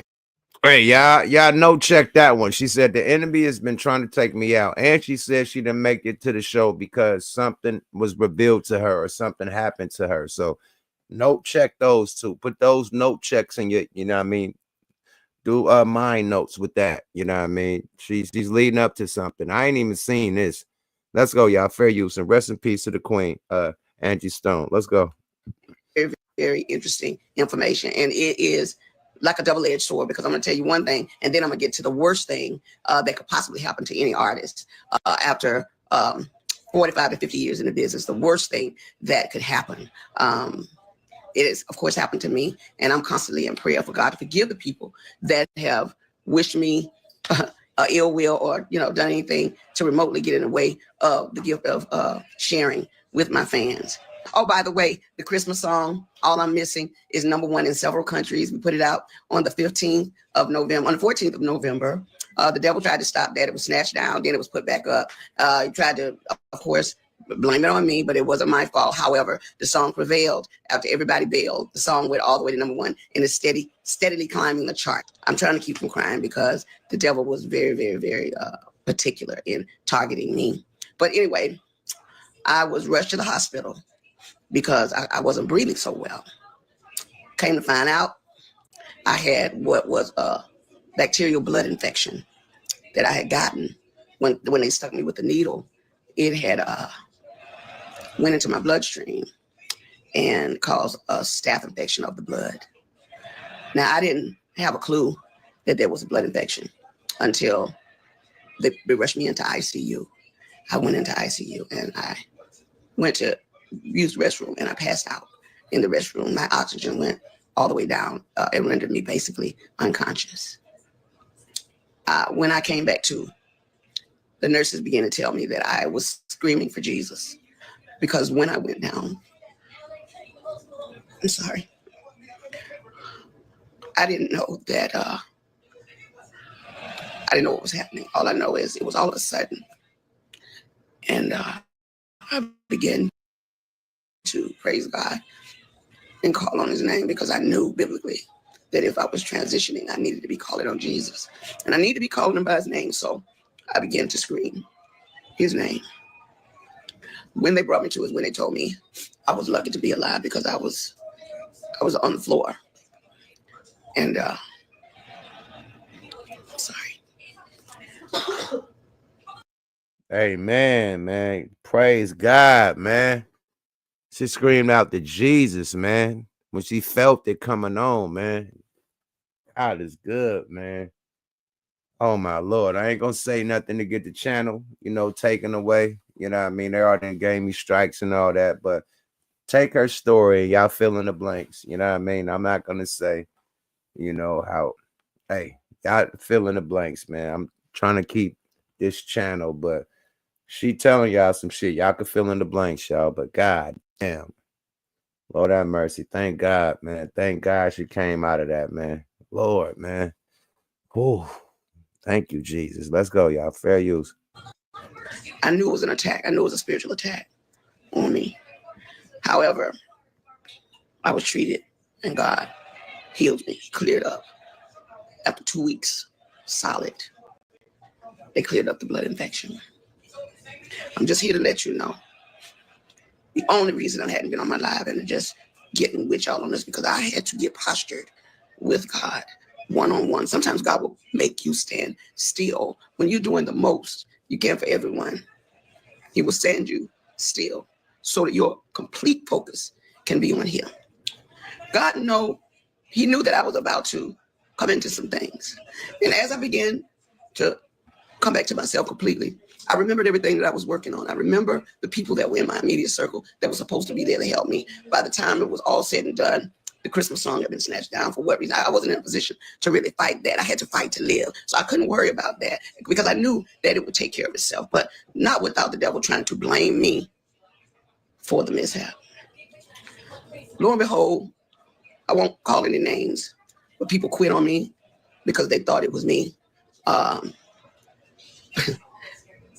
Like I said, I can't call any name because I'm not that vicious. I don't want to hurt anybody, and I really don't want it to be their downfall. But I will tell you, people left me in that dark, dark moment when I really needed support. My kids were there for me. My true friends were there for me because they knew this is serious. They thought that blood infection would have damaged my heart, so I went into a lot of testing to make sure there was not heart scarring.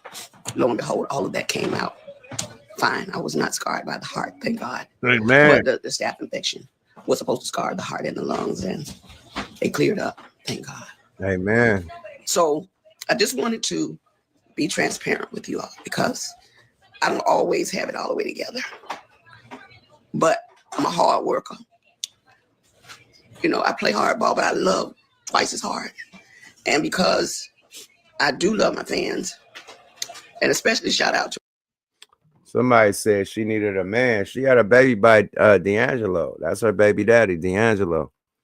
Let's go, y'all. Fair use. Raheem Devon, who got on the stage in Detroit that night in my place, and he had the entire audience say, "Get well soon." He called me, "Sis, what's going on?" And when he found out, he said, "I got you." So I owe you one, bro. I owe you one. But meanwhile, back at the ranch, as I was coming through all of this, I soon found out that one of the biggest companies that I was with, Universal Music, it's the second part of the ugly truth. We began to research things to check on my royalties and my statements and things that of that nature, only to find out a lot of my publishing, a lot of my royalties, my mechanicals, they have all pretty much been stolen. As I began to find out things that I never had to look into, because when you hire a team of people that to some degree supposed to have your back, you're thinking that they're getting it all together for you. That's why, I respect Oprah Winfrey in that respect when she said, do your own research. Just on the celebrity that I let a lot of important things slip through the cracks only because I didn't know any better. I worked very hard to take care of my kids as a single mother, and I'm being transparent. That's why my wife managed me. You got to take the bulls by the horn, because when other people is in your business, they might not have your best interest. They might be there just for the lick. You know what I mean? And sometimes you can't, like, say for instance, right? When we signed to Virgin, you know, the first thing they gave us was a fucking accountant. I know how to pay my bills, my nigga. I don't need no fucking accountant. Period. Lawyer. This lawyer has relationships with all these record labels. So when I found out that the lawyer let me sign a contract that had a life insurance clause in it and didn't tell me, I knew that the lawyers fuck with the record label. It's like when you go to court, right, and you pay for a lawyer, right, and most lawyers will have relationships with judges and shit because, you know, they went to school together and whatnot. Oh, I went to school with him. We cool. I could get this passed.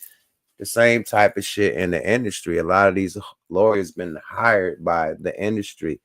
You know, they was their lawyers at first. So when the artists come through that motherfucker, they gonna look out for the record label, right? And keep that shit cool, but you know, look out for you for the bare minimum, you know, because we don't know nothing about this language anyway. We think the lawyers took care of it, they made sure we right.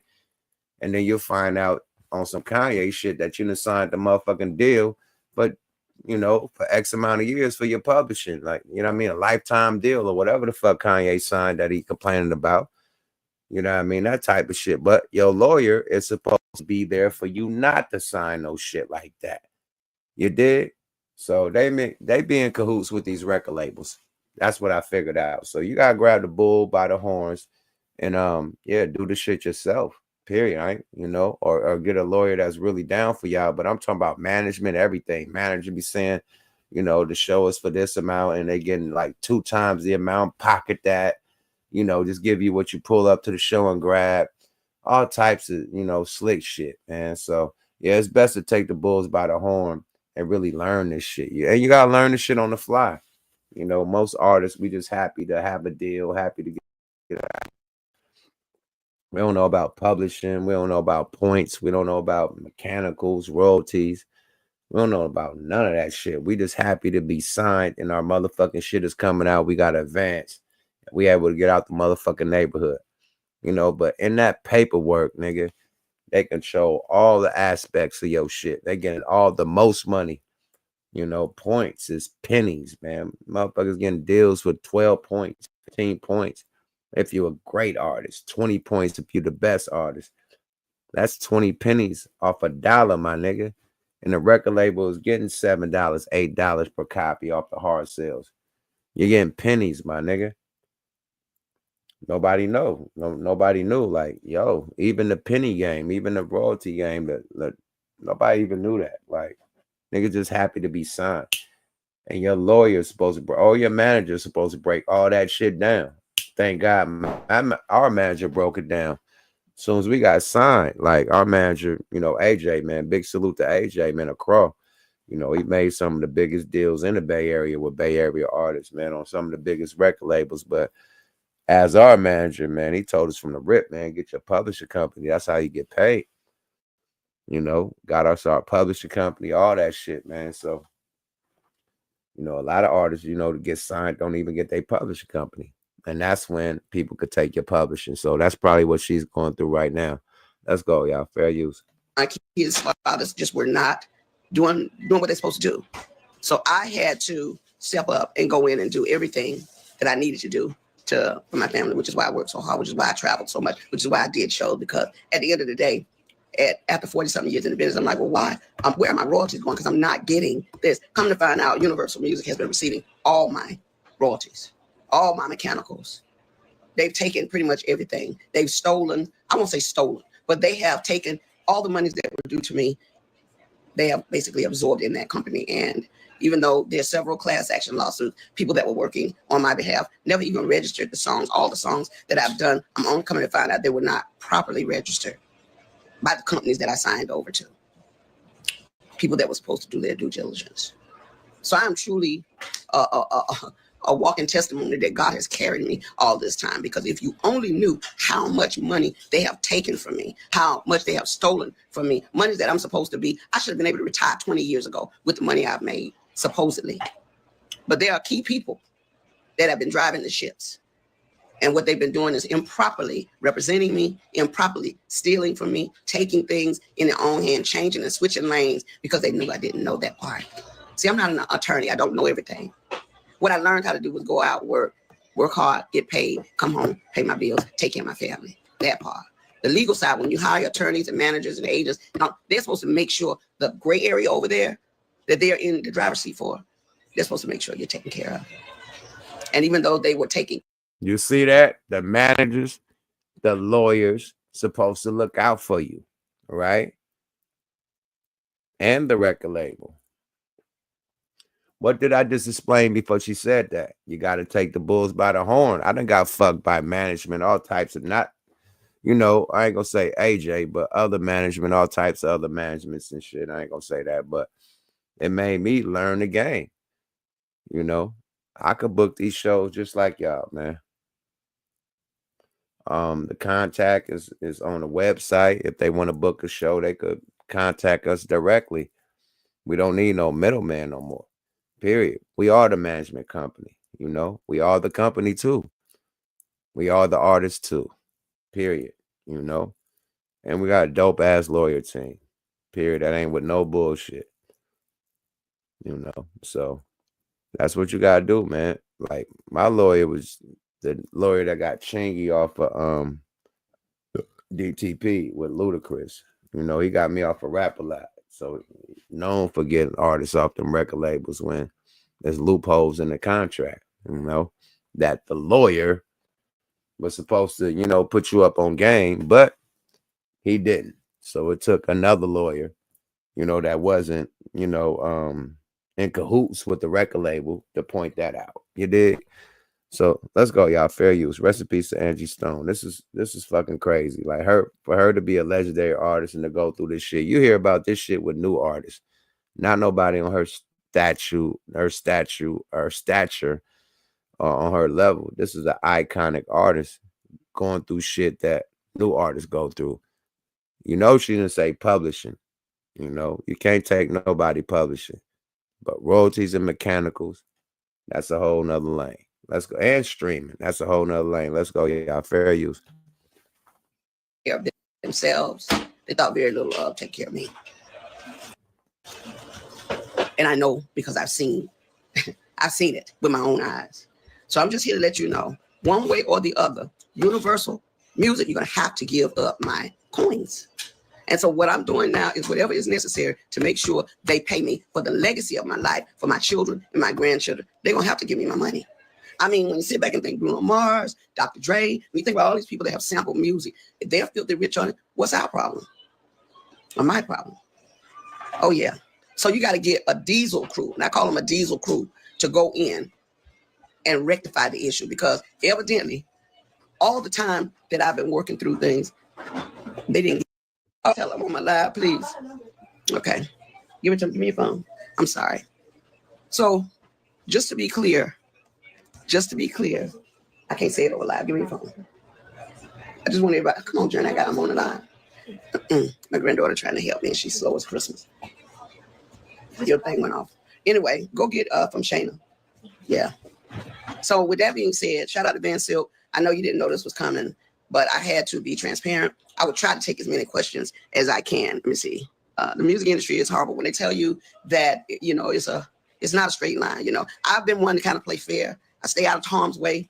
I can't avoid trouble always, because I'll tell you this, no matter who we hook up with and how we hook up, they're always going to make it confrontational when it doesn't suit their liking. But I don't care about that. I got to pass all of that. But everybody that works hard for all 50 years should be able to retire in peace, should be able to sit back without looking for your money.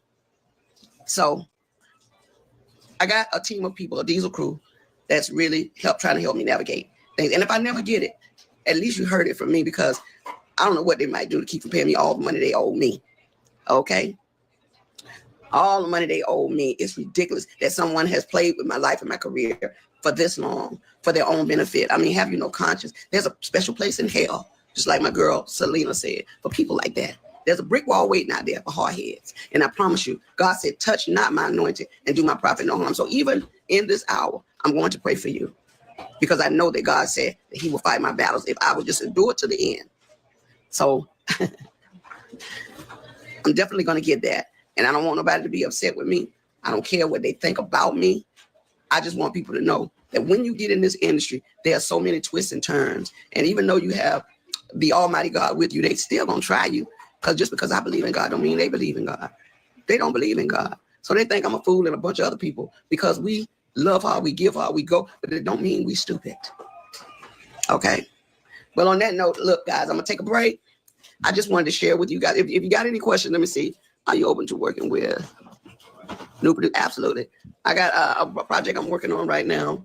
And I'm just in a good way because with having a #1 single. Oh Lord, did I do something? Oh, you flipped it right now. Take it back. But rest in peace to Angie Stone, man. Y'all fill in the blanks, man. I don't want to play the news. I don't want to do no horrific thing. That's why I didn't want to play the young man and his daughter, reenaction, because they actually had the footage. I'm not playing that on my channel. We're not doing that. I'm not playing no footage of a child being shot and killed, period, at all. And another dude and a dude being shot and killed at all. You go to other platforms for that. I just want to say rest in peace. And I want to say, you YNs out there, man. Shit. Let's take it back to when rap beef was just lyrical, man. I miss lyrical rap beef, man. I don't. This new YN rap beef shit, it's leading to a lot of street shit, man. I don't like it, man. Period. And that's y'all politics. I can't judge y'all politics. I don't know y'all politics. I'm just talking about just the whole nature of the game. A lot of, young, dope ass artists, you know what I mean? Young, icons and legends in the making have died from this type of shit, man. So I'm just tired of it, man. Y'all youngsters is fucking up hip hop, man. Period.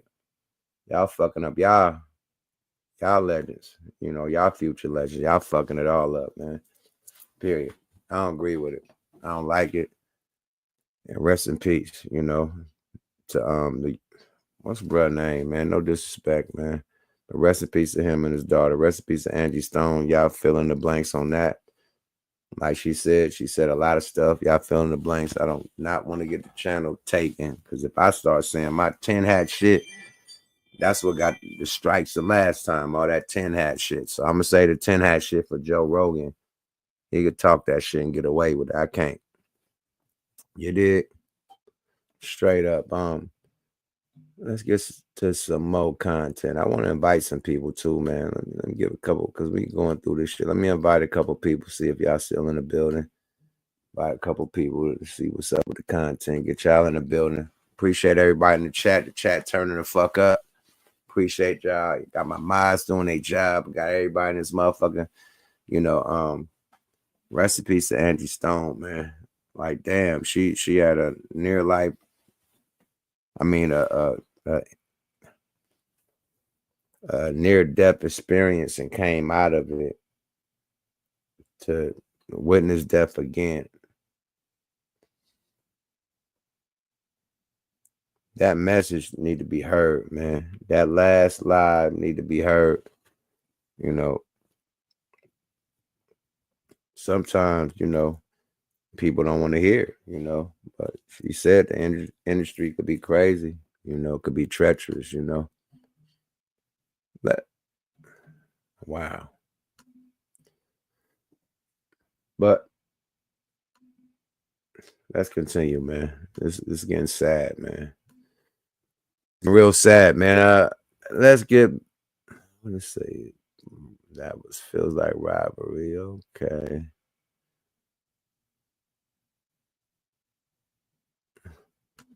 Let's salute Black Sam, man. Let's get to some cheerful shit, man.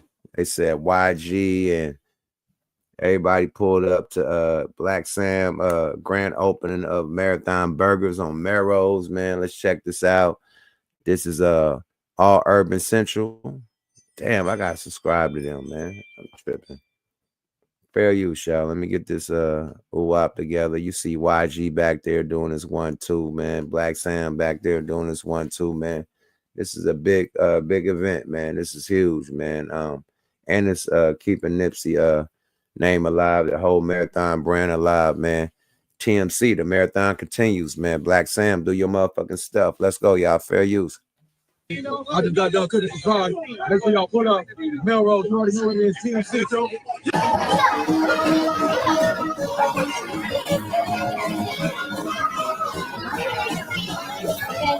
Yesterday at the Marathon Burger Raffle, I had the opportunity to express positivity to Roddy Rich. It's about to be Rowdy one of your Rich. greatest years ever. That project you're working on is going to Rowdy inspire the Rich. masses. Now it's your time. Just continue to build that team you need. I see greatness in you. We always see greatness in you, my dude. Appreciate you, bro. Appreciate you pulling up. What's your definition of greatness? Man, just try your hardest. Come on, love. Great. How you hard? Hell yeah.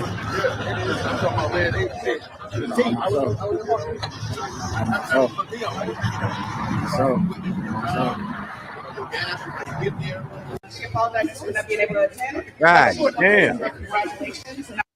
That motherfucker lit. The city came out, nigga. I don't think they had enough burgers. It looked like it's a good couple thousand people right there. At least about a soft 1,000 or 2.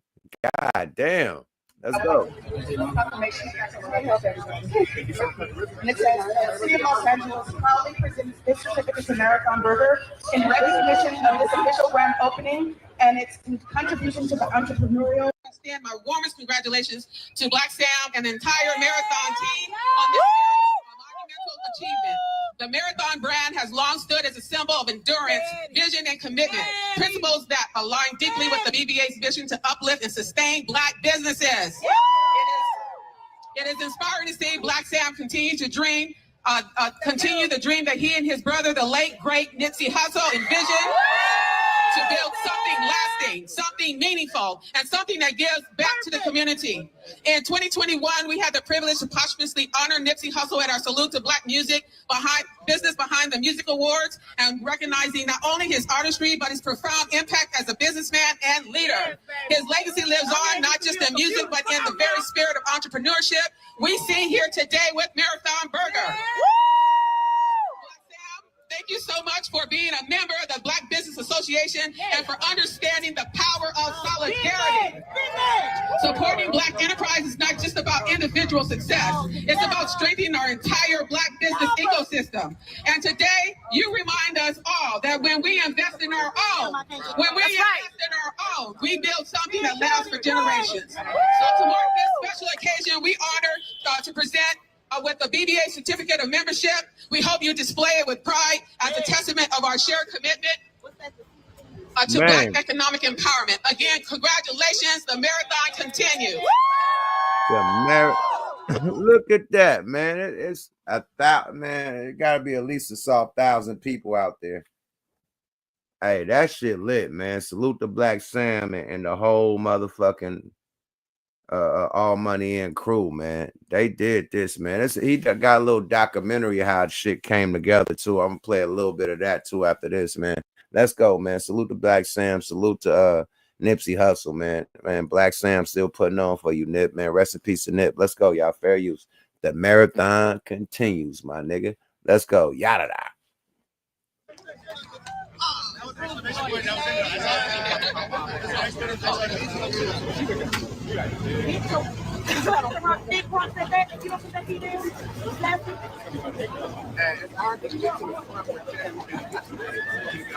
I'm sorry.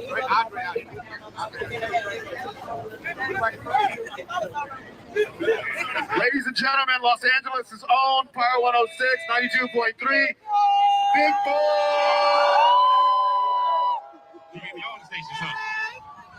First off, man, we want to welcome Los Angeles out to another great day. Y'all could have been anywhere, but y'all chose to be here, so we thank y'all for that.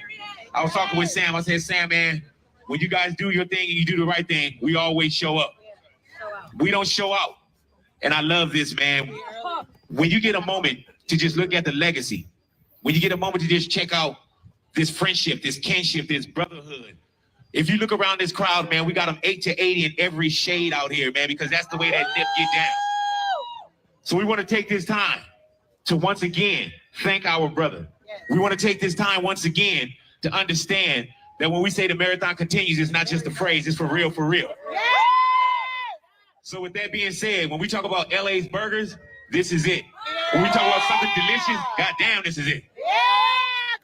We're going to eat, we're going to have a good time, and we're not going to just leave it here. We're going to keep coming back again and again. And already there's people that flew out here from different states and different countries because that's the impact of how Brother Nip get down. Not got down, but get down. So I want to take this time, Sam, the team, to thank you guys once again, man. We had a chance to cut the ribbon on the marathon store, and I couldn't imagine not being here today. And thank you, my brother. God bless you, man. And let's get out. One time for Nip. Hello. Hello, Big Boy. Yada. I forgot Big Boy was there when they did the ribbon for the marathon store. Now he right there for the grand opening of Marathon Burgers, man. Come on, man. Big Boy always been down with Nip from the beginning, man. And Black Sam, man. That's huge. Power moves, man. I'm getting my ass down to Marathon Burgers this week sometime. I definitely got some shit going on with my son. You know what I mean? He got a new podcast on the channel coming. You know, I ain't gonna name the name because we got to get it going first. You know, but he got a new podcast coming, and we definitely gonna have one of the first episodes at Marathon Burgers. Yeah, feel me? We probably do that this week or probably next week. I got a couple weeks off of shows and shit. So while I got these couple of weeks off, we definitely gonna tap in with Marathon Burgers for my son podcast, man. Yeah, feel me, man. But yeah, I gotta go check that out. I love Smash Burgers, man. You know, shout out to Bun B. You know, Trill Burgers, man. That motherfucker smacking. You feel me? So yeah, man, I definitely gotta slide down there to Melrose and check out the Marathon Burger. You feel me? Give it the official taste test. You feel me? Let's go, y'all. Fair use though. Let's continue.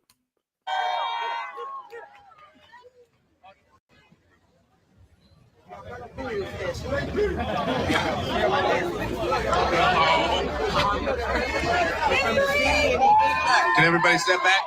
Can everybody step back so we can cut the ribbon? Can everybody back up?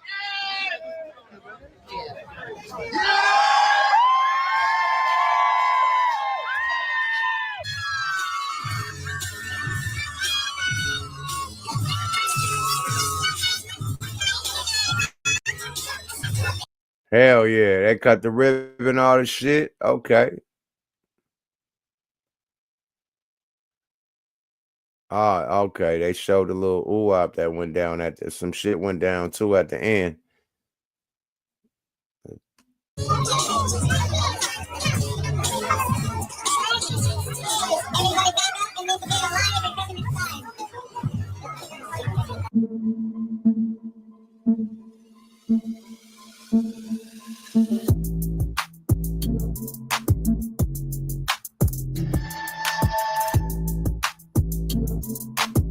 That's still lit.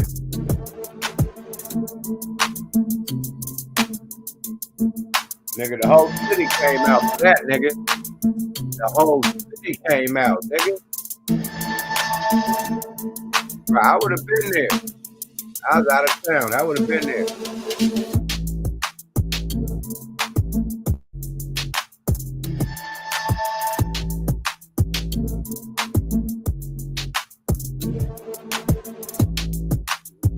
The went down. Look like.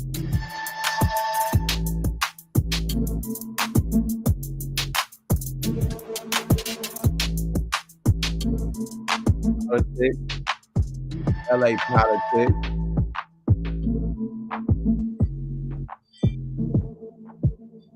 Politics as usual.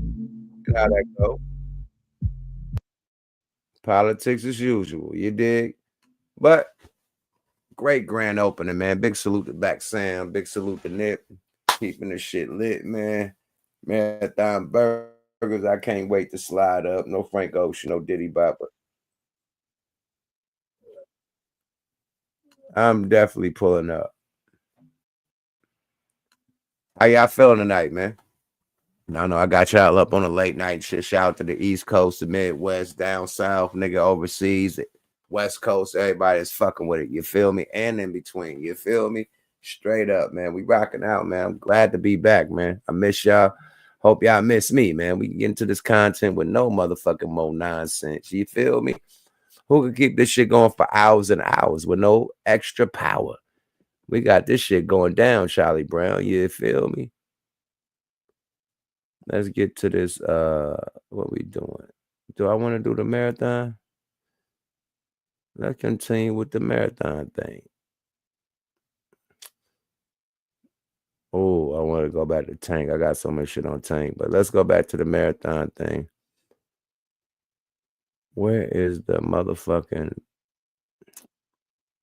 boom making of the marathon burger? I got a documentary on the making of the marathon burger, man. They went through a lot of shit to make this happen. Let me subscribe. Subscribe to the Marathon brand. YouTube. Marathon Burger came about through an idea that Sam had about a year and some change ago. We have been talking about or entertaining the concept of entering the restaurant space and hospitality space. Hold up, big swole up. We got to get this going down, buddy. Got to get that Speedy Gonzalez so we don't get boo-bye bitch. The boo-bye bitch.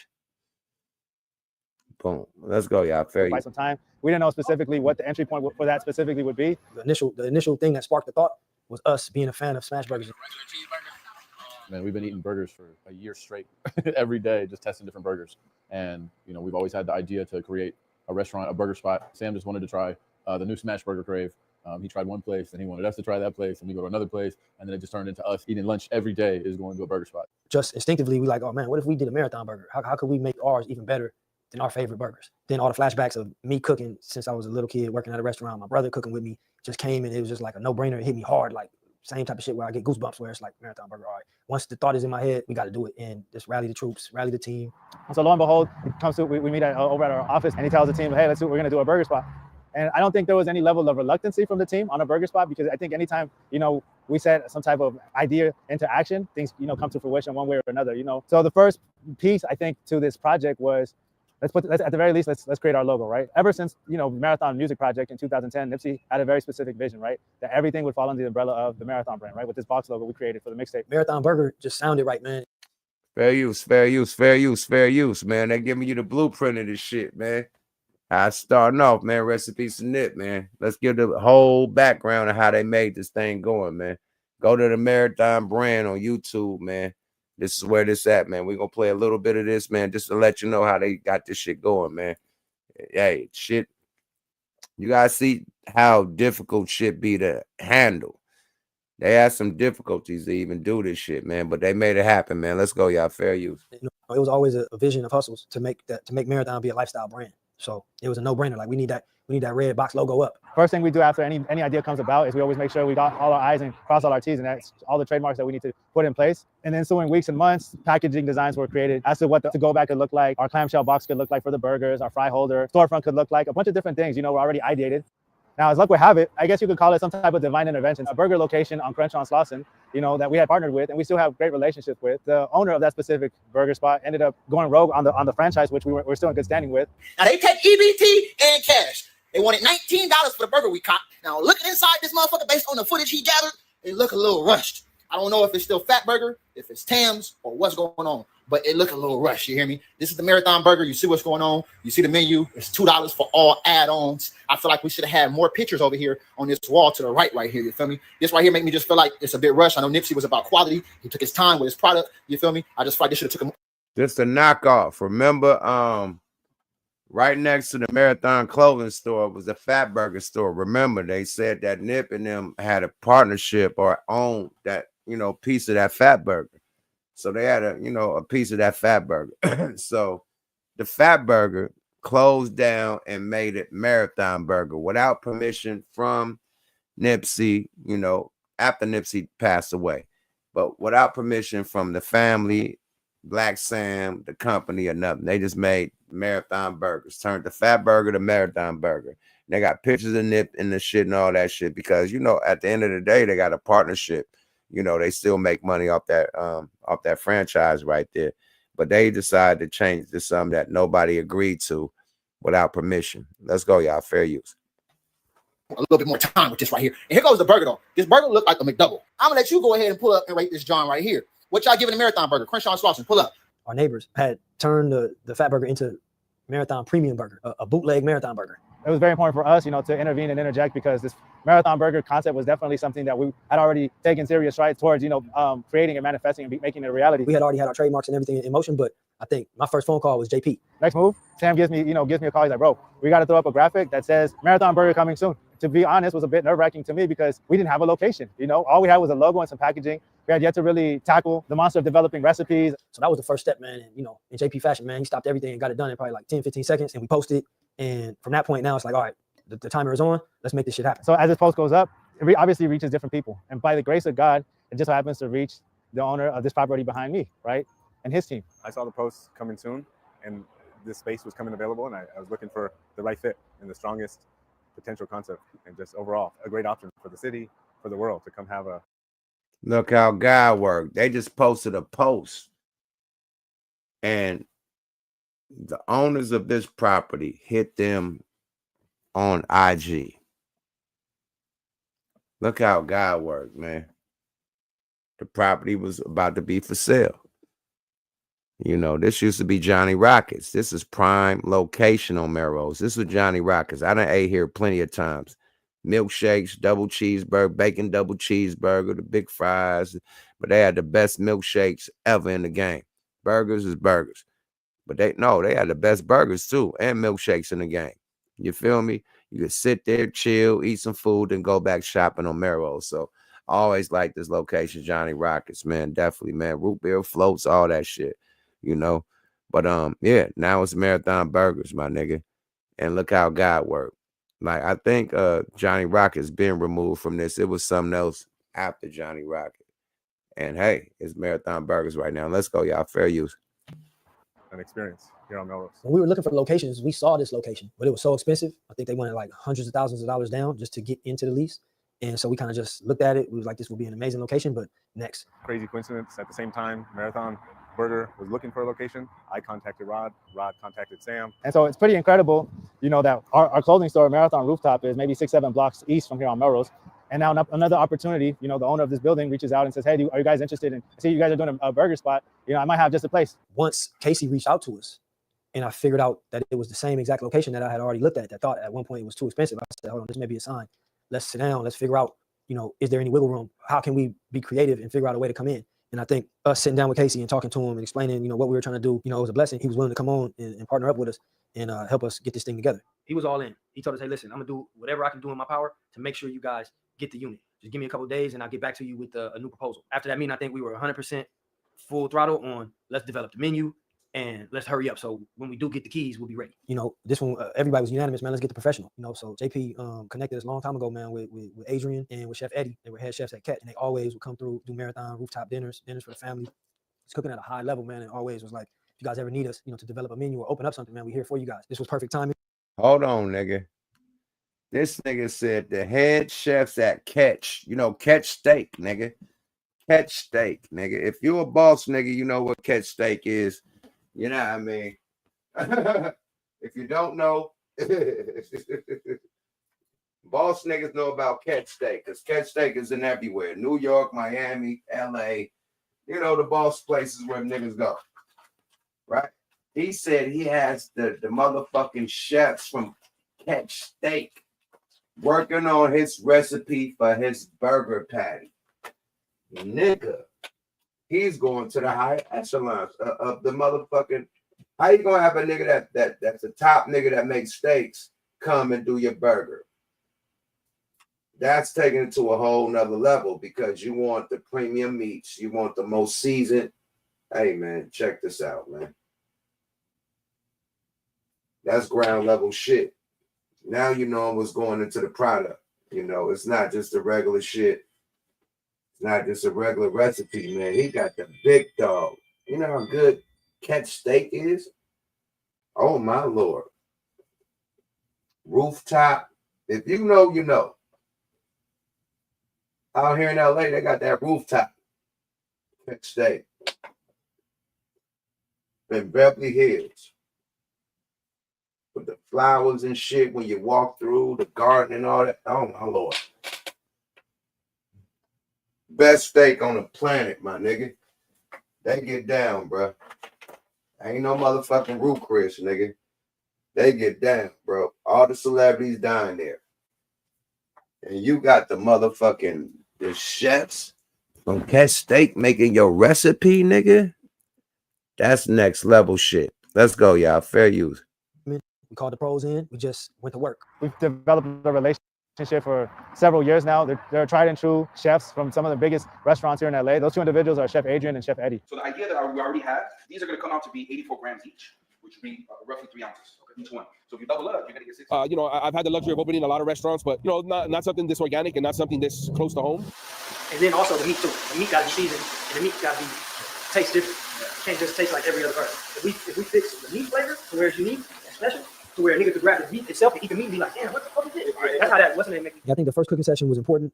Adrian came with different blends, came with different buns. I think it allowed us to kind of, number one, taste the meat, communicate with him about what is this? You know, why does this taste like this? What is this? And then it kind of, for me, reinforced even more that the taste that we're chasing right now is a smash burger. So we got to make patties a little thinner so they can cook it all the way because we got to go straight punch. This is the key for me. What meat is this that we use? So that one, so this one specifically, this is going to be the Wagyu. I like the texture of the meat. It's good. Tastes different. Yeah. This reminds me of the original Oklahoma burger. Just onion. You want to something? I think the biggest thing is that we just got to caramelize the I'm up good. You know, proud of you, man. Keep going. Thank you, Jeff. Thank you. So them niggas coming with Wagyu beef. Wagyu patties. Okay. That's what's changing the game. Wagyu. And you got the steak, nigga, giving you the Wagyu. You know, you got the Wagyu steak. Now you got Wagyu burgers. Let's go, y'all. Fair use. Seeing we may have a shot of being on Melrose at the original Johnny Rocket location, that was the only sign we needed. Like, all right, it's all systems go. So I'm like, man, this is perfect. See right down the that? street. Hold on. You see that? That's where I used to chill at. That Johnny Rockets was it, my nigga. That was the boy. Little skip back. Yeah, that right there. This was the ultimate hangout on Melrose, my nigga. You come here, go in that motherfucker. It's a bar right there where you could just be right there, or you can hang out outside. Yeah, Johnny Rockets, man. This was the ultimate hangout. Go get some food right here and just go back to shopping on Melrose, man. Wow, they got this location. That's huge, man. Fair use, y'all. Let's go. Like, all right, it's all systems go. So I'm like, man, this is perfect. We right down the street. We got to get this. And you know, we put that shit on the board, man. And you know, it wasn't easy, but we had to figure a way out how to get it. I think, yeah, once we saw the actual location and we knew that this is the one we need, you know, it's time for step 3. Like whatever we need to do to get in here. They loved it. They said it's top priority. We're gonna make this happen. Sam kept his word, and now we're here. So when y'all see this shit booming, you see it going crazy. Don't think it just started like this. This shit started with hard fucking work, determination. We barely got this fucking building because we cashed out. That's when you see all money in. We really all in this shit. Real shit. Now, check it out. That's why we breaking niggas' faces trying to take anything because we ain't playing with it. Look, you like the way I play the course I'm built, huh? You like how I came up and stay myself, huh? All that shit I said on my tapes, niggas felt, huh? Gotta can't lose it, gotta turn it into wealth, huh? Yeah, I think once we got the lease, man. So that's the fucking restaurant it was. Let me fast forward a little bit. Let's get right here. Boom. Let's get right here. Let's go, y'all. Fair use. Okay, so this is good. They love it. This is fat from the burger, caramelized with the bun. We ended up going back to the original burger that we had from the night before and tried it a few more times. Like, yeah, this is the one. And then we made like minor changes from that, but we knew everything just made sense that was going to be the Marathon burger. Basically, this whole setup is fine.